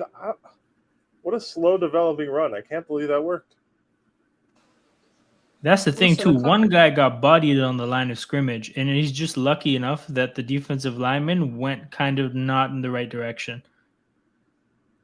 Yeah, like I think I don't know, man. I think the clutch thing to Joe Burrow, he's very good in their Super Bowl run. You know what I mean? Very clutch then. So you know what I mean? I don't think Joe Burrow's not clutch. I just think people act like he's Jesus Christ, and it's like that's not really what's happening here. No, I think he had one great season, one mediocre season, and this season's an unknown because But We I don't will know if say he's going to be this: out injured. I don't like how people act like there's no way Lamar Jackson could be better than Joe Burrow. Yeah, I'm with you on that one. He's already got I an don't like MVP. that. He's already got an Yo, MVP. yo, Tua just threw a pick. It's a Oh, deep ball. wow. It's a deep ball. Seeing it now. So like the field positioning is not that crazy, but Tua just threw a pick. And like Yo, this he is what I was launched that talking bitch. about. What The is this Patriots. decision making, man? Why do you need to throw? Why do you need to throw that there? I don't understand this. It's 10 minutes left in this game. He like under Don't threw a need to deep ball throw that. too. Yep. He underthrew a Why would deep you ball do to a that? guy that wasn't like wide open either. Covered as well by like 3 players. I don't. Yo, that's Christian Gonzalez too. So that's their first round pick, their rookie. He's damn good, and they say his issue is that he doesn't really get picks. Like he's not great at making plays when the ball's in the air. And that's sure a hell of a play with the ball in the air. So that's a player to watch for in the future. This is mad. He Washington. threw. Go ahead. Two Dolphins made those plays like they're the ones down by a score. I don't understand this. I really don't. That was a weird decision. Oh, what a hit! Good Lord. That guy got smoked. Bubble That's not screen, going to be a Juju. turnover. Do them at your own risk. That's no way. That's a ball. That's no way a turnover. Don't even try that. Eli Apple's on the Dolphins? Yeah, he's their Jalen Ramsey replacement while he's out. Oh, okay. They just got him off the street, man. Nobody's fucking with Eli like that. Figured that they wouldn't be, but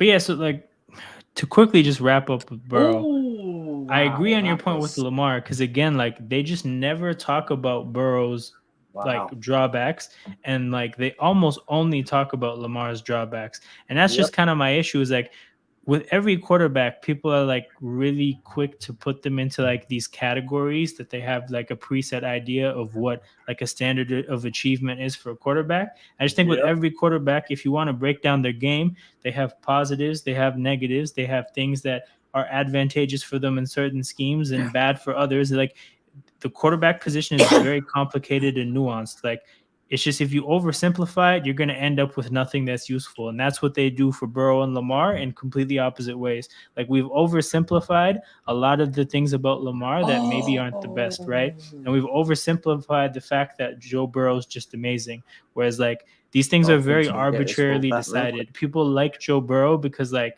he took a pretty cool cigar picture, right? And then like people don't like Lamar Jackson realistically because of everything they heard about Michael Vick when they were growing up. That's just what it is. Quick free and zip here for the Patriots. They're gonna pump from their own end zone. That sucks. Yo, that Tua pick was low key just an elite punt. Hey man, it was great for field positioning. Nice. Look at Tua winning the game with a pick, man. You love to see it. You know what's gonna happen? They're gonna miss a field goal, and we're gonna get an ending for some reason. Yeah, offense just killed the defense.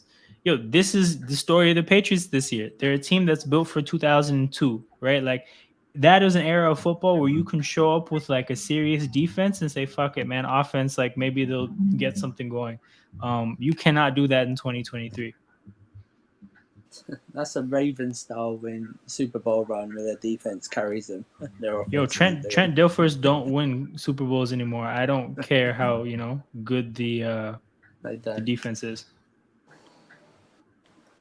Yeah, it's interesting with like the Lamar conversation because people will say like he's not this, he's not that, blah blah blah. But then like you look at how he does against the other quarterbacks, and like with the exception of Mahomes, he pretty much beats everybody else. Yeah. So it's like I don't think having the whole he's not this, he's not that conversation, but then like putting half of the AFC quarterbacks over him is like fair. So have Baltimore played the Chiefs in the playoffs while Lamar and so that's the thing, right? Like I think Burrow gets a lot of ratings for basically being one of the two quarterbacks that have beat Mahomes in a playoff game. But that's the thing is like Lamar hasn't had the opportunity. We've seen Josh Allen try a few times and fail. Obviously there's other AFC quarterbacks I'm blanking on off the top of my head, but like Lamar hasn't had a crack at it. I saw Jalen Hurts come damn close to doing it. I think about Lamar Jackson. I'm like, well, Lamar can definitely do it. You would think, but it's he's got to stay healthy this year, man. That's why I think part of the reason they don't want him running as much, and like the runs he's going to do are going to be different. Yeah, that's the same thing going on with Hurts this year so far, aside from like the sneaks. I feel like Eagles fans kind of like cannibalize themselves though. In terms of Everything is like nitpicked. It's weird. yeah, yeah. I mean, People can't just look at wins and take them for what they are and keep going. yep. It's weird. It's very weird. I think there's a few things going on. I think there's like the whole thing of like, you talk about people wanting like the Ravens offense to be a certain way when there's a perfectly viable way to do things that's different when it comes to like running and whatnot. The Eagles Yeah. offense, I look at that pretty similarly. Like we have two receivers that at some point will probably have 1,500-yard seasons in their careers, but like there's just no reason for us to not run the ball the way we can Oh because yeah. we got I think about 120 yards before contact in the last game. When you can do that because your offensive line, Ooh, why throw the touchdown. ball? Yeah, that's just the sprinter speed they're taking over, and like that's curtains. That's gonna be the game. Yeah. But yeah, it's like the Eagles are such a good team at running the ball. I just don't see the need why we need to be throwing for 300 yards a game if the game doesn't dictate that that's what we should be doing. Oh, of Um, course. And it's just like at the end of the day, Wow. Jalen Hurts had his breakout season last year. The defenses learned how to play him this year. There's like a very, very normal and typical time period he's in right now where he's going to have to adjust to what the NFL defenses have thrown at him. Yeah. There's just nothing wrong with it. Like he's going to see the other side of it or he's not, and then we'll learn more about the kind of player he is. But if he figures out how to effectively play against the very effective schemes that have been deployed against him so far, he will be an even better player. So it's just like, okay, Jalen Hurts didn't look like an MVP candidate week 1, week 2. It's fine, right? We didn't throw for 300 yards each game. It's fine. Our defense is in a really weird point where like our corners are good, our defensive line is amazing, but our linebackers and safeties are just kind of scraped together. And like, there's one thing to say that they're not particularly great, but they weren't great last year. They were just okay last year.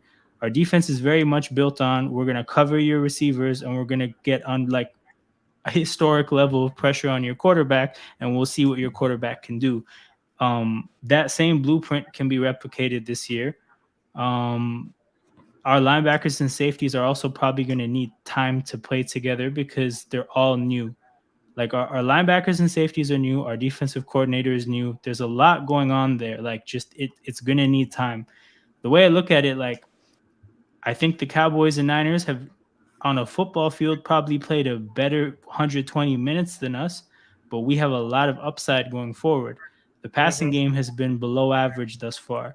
The upside of our passing game is like elite, great in that area. There's a really big room for improvement there. If that happens, we're going to be very good. If it doesn't, but it is what it is. We're going to learn about some limitations about some guys and figure it out next year. It's just like I don't know. I feel like in the like in today's like social media environment of sports, people are just really anxious about taking jokes because your team didn't look better than another team, as opposed to just being like, yo, my team won and nobody won a Super Bowl this week, so we're fine. Right? Yeah. Like, yeah, I just feel like people just overreact to situations where they maybe get joked on a little bit. Like, okay, there's probably some Cowboys fans talking shit. It's cool. It's not a big deal. Oh, of course. Weird, like the micro analyzing that people will do to nitpick and like wins. It's like, hey, why are we doing this? We You don't have cannot you cannot win a Super Bowl in September. You can't win a Super Bowl in October either. There's a lot of months you can't win a Super Bowl in. So I just don't get that level of like expectation for games. Also, the Eagles played pretty bad in week 1 last year. So I don't know. Like just I'll never understand these people, but they definitely exist. But yeah, man, 8:45 to go in this game, people. This game should be over soon. We'll be wrapping up the stream pretty promptly once the game ends. There's 24 people still locked in. Shout out to you guys for hanging around with us this whole time. That's super dope. Make sure while you're here, you press that like button, subscribe to the channel. Both very important forms of engagement for channel growth. Definitely would be appreciated if you guys get that done. If you guys don't like the content, leave a dislike because that works too. And if you're here, man, just let us know if you guys have any questions, comments, anything that we can talk about. If you have an NFL team, you can drop that in the chat. I'm always curious to see what teams that people cheer for that watch this stuff. We may have not spoken about your team while you're here, so if you know your team did something today that's notable, we can definitely have a conversation about it. But yeah, stay engaged with us, people. We're pretty watchful over the chat. And yeah, tap in with us.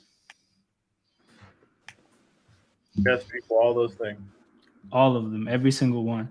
But yeah, I'm looking at these games and trying to. There's nothing I have to speak on that already hasn't been spoken on.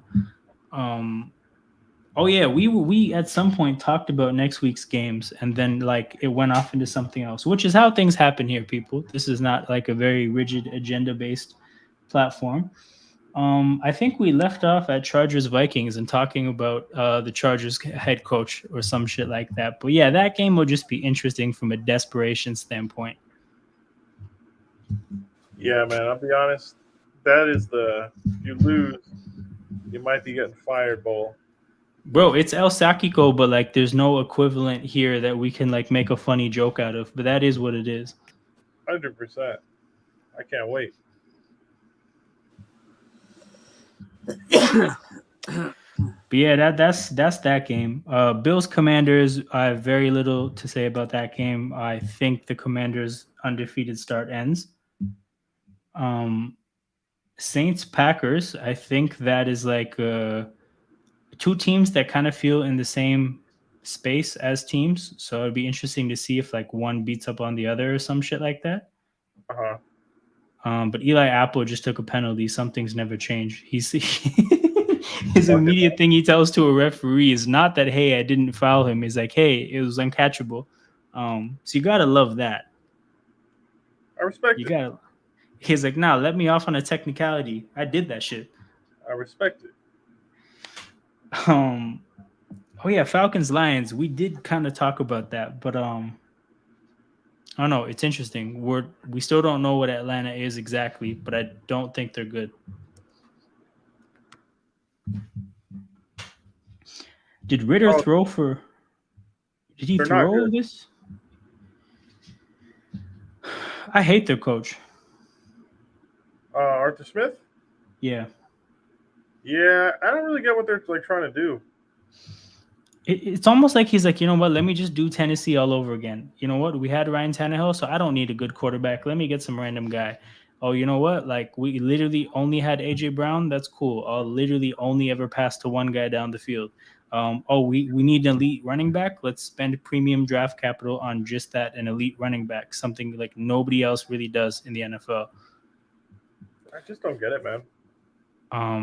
Yeah, again, I don't like what they have going on. Again, that division is terrible. So like, I don't know, man. Maybe the wins, I don't know, but like, I don't think they're gonna do anything this year. Lions are just gonna play another game without Jameson Williams. That'll probably just look like the rest of them. They'll do some good things. They'll do some not good things. They'll just be really aggressive and physical and like bite kneecaps and whatnot. And that'll just be the game. Fucking Lions, dude. The fucking Lions. Titans Browns. Wow, that should be a physical game that could go to any team, and also the quarterback play probably won't be good. Titans Browns, that'll be the game. Texans Jaguars, that's a baptism. Patriots Jets, that's 10-3 special teams touchdown. Pats Jets, that's Zach Wilson 4 picks all over it, baby. Oh, 100%. Broncos Dolphins, that's probably a big win for Miami in Miami. Colts Ravens, pray for Indianapolis if Gardner Minshew is playing. Yeah, fuck. Panthers Seahawks. Chance for Seahawks to get another win. Yeah, Uh, shit. so the Patriots is funny. This game is really looking like the other game. I think the Eagles were up 11 in the fourth, and then the Patriots made it a 5-point game with like 3 minutes to go. And they might do a very similar thing here as they are driving. But yeah, Panthers Seahawks again. Just I think the Panthers are in a bad spot. I think the Seahawks get to 2 wins here and like maybe erase the memory of how dog shit of a week one they had. Fuck it. Cowboys Cardinals. That's a baptism. Oh my God, Bears Chiefs Murtaza. Hey man, I want to speak to Murtaza eventually. Oh man, Bears Chiefs. Fuck. Wow. That's bad. That might be the most like. There's 3 games for the late set on Sunday. It's Panthers Seahawks, yuck. Cowboys Cardinals, yuck, and then Bears Chiefs. That's the showcase game. Yep. Oh man, Bears are gonna get done like that in front of everybody. Fuck. Hey man, that is. Let's see, Mac Jones, make something happen. For real, man. Make this a 1-score game. Make this interesting. Make us care about this again. Facts. So here's my thing on Mac Jones, right? Ooh. Like definitely not good, but also I think probably definitely like a top 32 quarterback in the NFL because of how low the standard is. So I think this guy's going to get a bag for a nice little bit. I'll tell you what. Nice. It's very interesting. Touchdown. Go, Wow. We got a game. The game is alive. The Sunday night football game that we will be persevering through next week is Steelers Raiders. God. Goodness gracious. That's Kenny Pickett. Can we save the prediction thing for next week for the entire season again? That game's going to stink. Yeah. Oh, we're running through the season. For that game for sure. This game actually held its own. This game had us invested for like a good enough chunk of it to balance out all the football talk for this week. That game probably will not. So it is. Oh wait, Steelers Raiders. Steelers Raiders, baby. You know what we're doing next week? We're predicting the whole season. That's 100%. We're predicting the whole season. That's what we're doing. That's just what we're starting the stream with. So like, don't show up trying to talk about the fucking Raiders or fucking Kenneth Pickett. Playoffs and we don't care. Can we do playoffs? No. Can we do playoffs and wild card playoffs and Super Bowl as well? Can we just do that? Oh hell yeah! We're doing everything. We're doing 2 things. We did it during Giants Cowboys, and then Aaron Rodgers' Achilles exploded. So like, we got to redo it.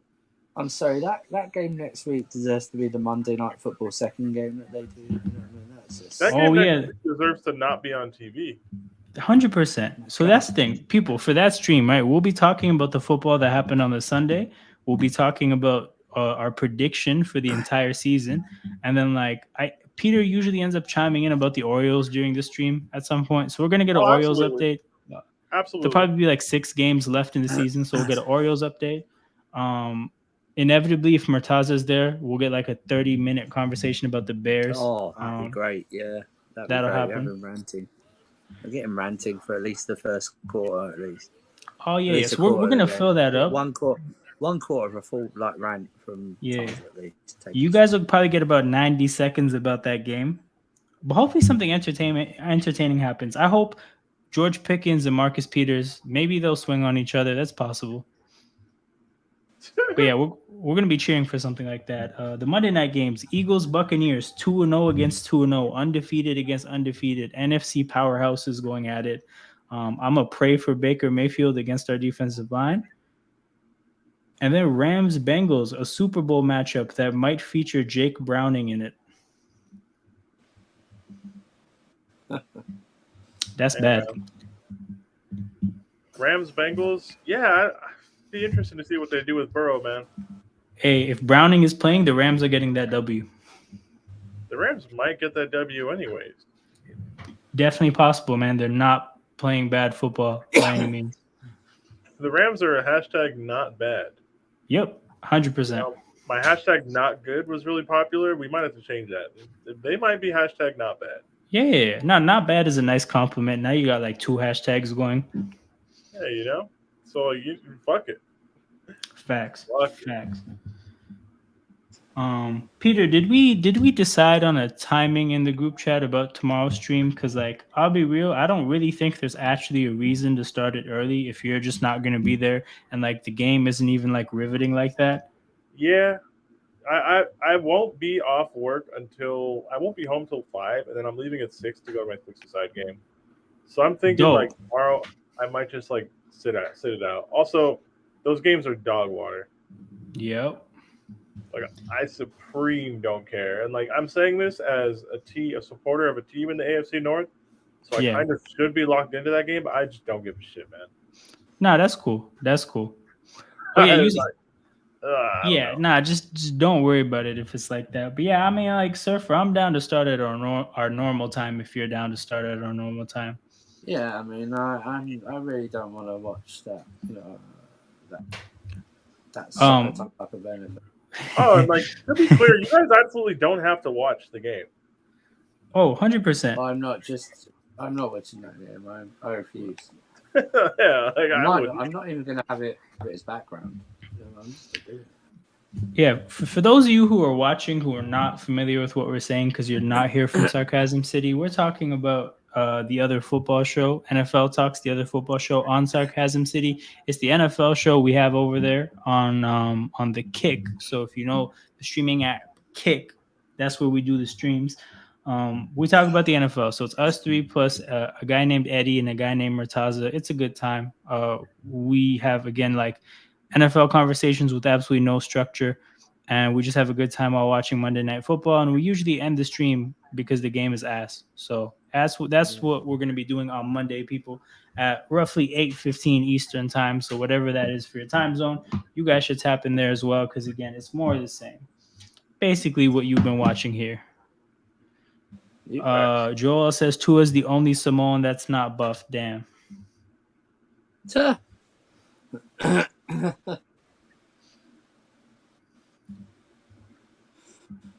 it is second and 5 now. Second and 5. Yeah. If the Dolphins find themselves in 3rd and long, man, watch out. Go throw a pick. Mac Jones will throw a pick right back. It don't matter. This is rough because I don't know exactly. I didn't see what they called. So I don't know if he actually got smoked, but I didn't think it looked like it. I don't remember seeing that. He didn't get smoked, though. He did not take a hit to the head there, I don't think. I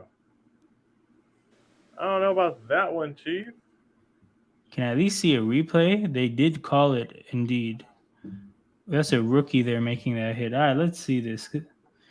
I think throwing into that was a hospital ball. Okay. You don't see it on the normal shot. It happened. But I mean, like, this is what they call. That is not 2003. Something questionable, but 2023, they're calling that. Yeah. He also, like, Waddle is going into the tent, so I think Waddle's probably out for the rest of the game because when players go to the tent, team, boys. Yep, he's gonna waddle over to the tent, man. The way Belichick is pointing while yelling is just funny to me. I can't exactly express why, but it's just funny.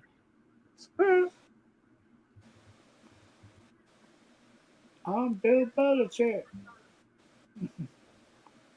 I'm Bill Belichick. I know my son's a weirdo, but like, low-key not my son. Joe says you can't be calling that in this moment. That's a rough time in the game for something like that to happen. But that motherfucker's helmet touched the other guy's helmet. So like, one guy's not in the game anymore. So like, oh, true. That is insane. That is insane. Big pause. That's insane. I mean, that is flagrant. That is flagrant in its own right. This guy's so fucking happy with this joke. God damn it. Fuck. That was crazy, Alam. That was Bro, fucking crazy. that one was rightly flagged. That was a flag on the stream. That's not a flag in the play. That was a flag That on the was stream. nuts. Oh, who's that?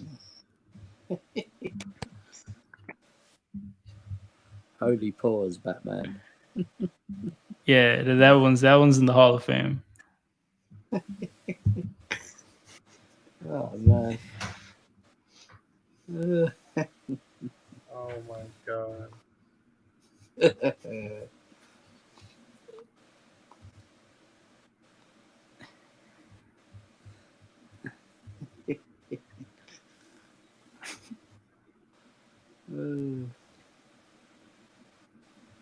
So the Patriots just can't stop the run. Yeah. Nope, that's gonna be a problem. Yeah, that's not very.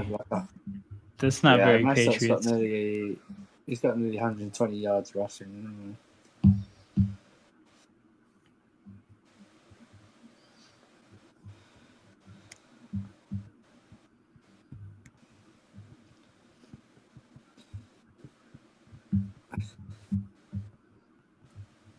He's doing the Dolphins.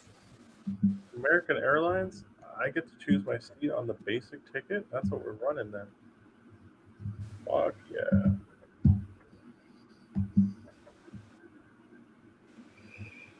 Oh, he dropped it. Oh, that's going to cost him a couple of yards.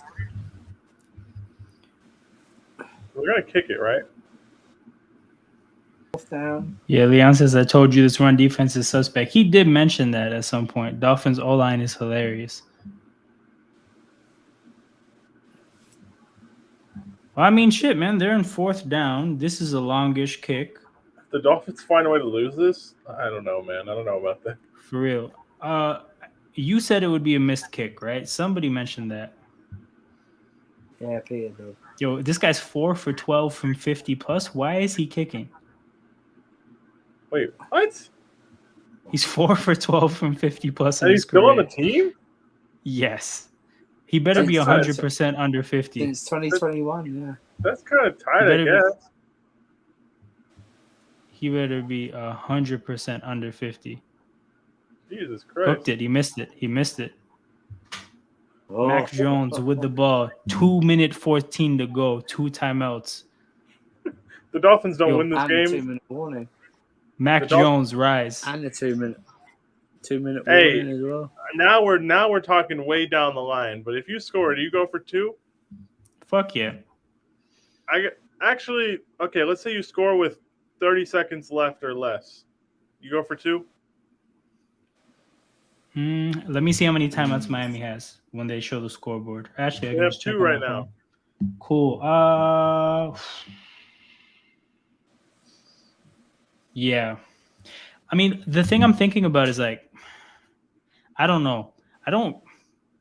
I think New England's performance as on the whole, like defensively, has been good, but I kind of don't trust them because like they have given up their fair share of chunk plays.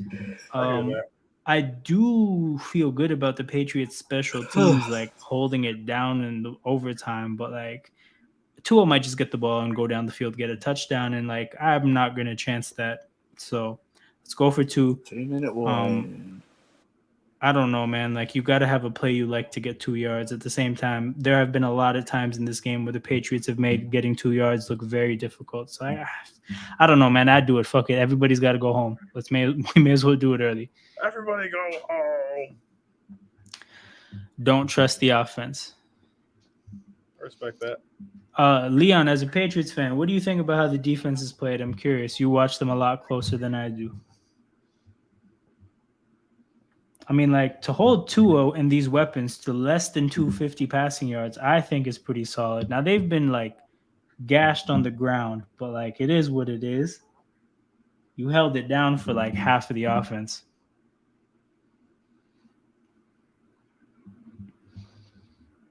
Oh, right. They get the ball at, like, midfield, too. Oh, right. Yes, of course. Well, damn. All right, Ramondre going out in motion. A linebacker goes with him. So this is man coverage. They bring a blitz. He finds a good route versus a man blitz, a slant. That's cash money. That's a good play diagnosis by Mac. Come on, man. Let's get this drive going. He was in this position against Philly and he fucked up. Like went 4-and-out at like the 20. So let's see if he learned. I'm sure they practiced the 2-minute. Oh my god. Like 10-yard sack. Now it's 2nd and 20. Hoops, man, hoops. The fuck, Mac? Do you guys know what his full name is? Because it's so funny to me. McDonald? You know, he's Michael McCorkle Jones. Is it Big Mac? No, he's Michael McCorkle. Jesus. 4-man Honestly. rush. I honestly think parents should be charged with something. Yo. Did he catch this? No, he dropped it. Yo, Mac Jones tried to like thread a pass between 3 Dolphins defenders. Almost worked. He was almost hooping. Wowzers. Well, it was fun for like 3 seconds. Yeah. This sold us a dream. Happens, I guess. So that kicker's 4 for 13 from 50 plus. That's not. Trotted him out there. Fuck it. Yeah, that guy's stealing money.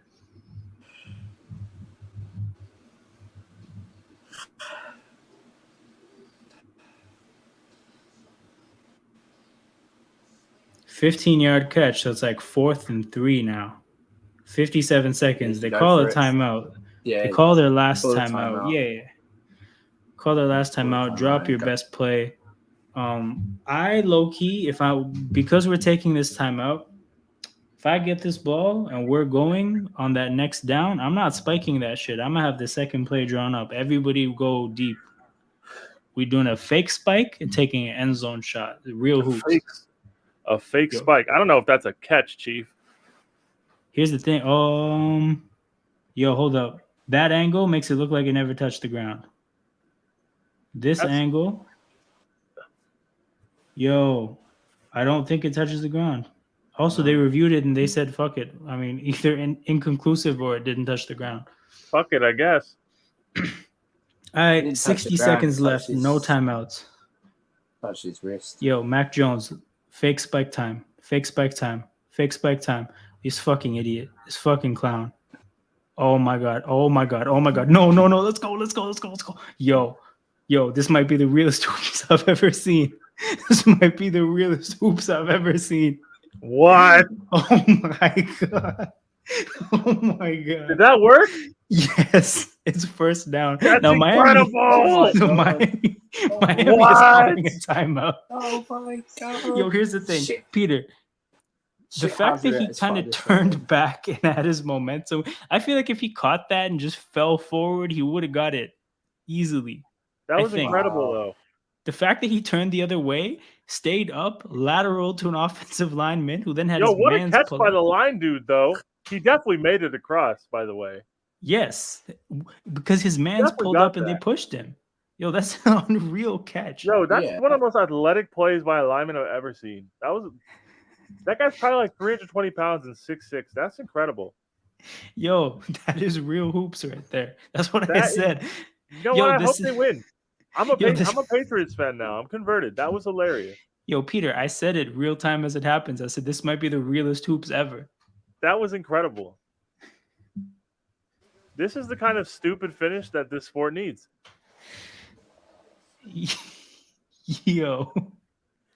You know what? If you score now, you have to go for 2. Yes, and you have to, like, that's number 69 has to be like an eligible receiver as a 6th offensive lineman. You got to throw to him as well. Absolutely. You know what? Fuck it. I don't know if he's ever taken a snap, but I'm sure he could be a fullback. No, fuck it. Direct snap, baby. Oh, it's a little wildcat. Yep. Honestly, give him the first down. I want to see more. Yo, I don't care that if this is short.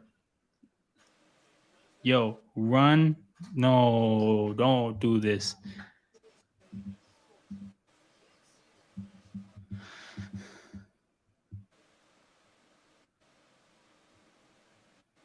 Bill Belichick just looks confused and old. Yeah, I'm going to be real. I don't think this is clear and obvious. I think they should just let it go. Same. It's not They clear and also obvious. like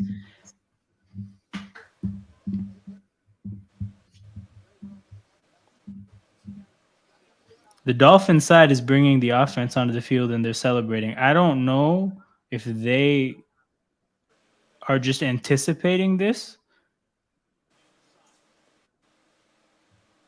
I have no idea. Fucking mark this short, man. Did they really? Yes, this is so whack. I hate this so much. That's lame. Okay, but do you guys think Gesicki could have got it if once he caught it, he just put all his effort into going forward? Yes. Fucking idiot, man.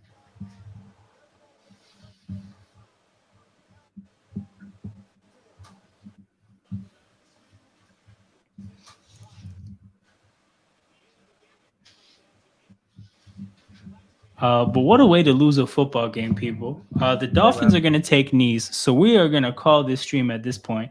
To everybody that's still tapped in, there's still 22 people here. This was real.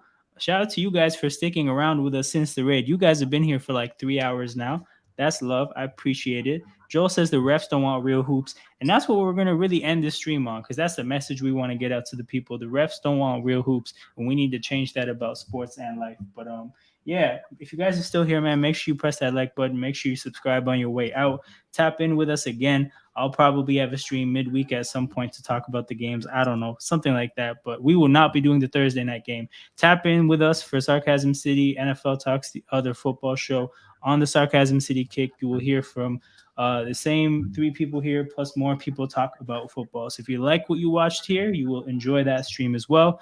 But we are calling it. Peace, people.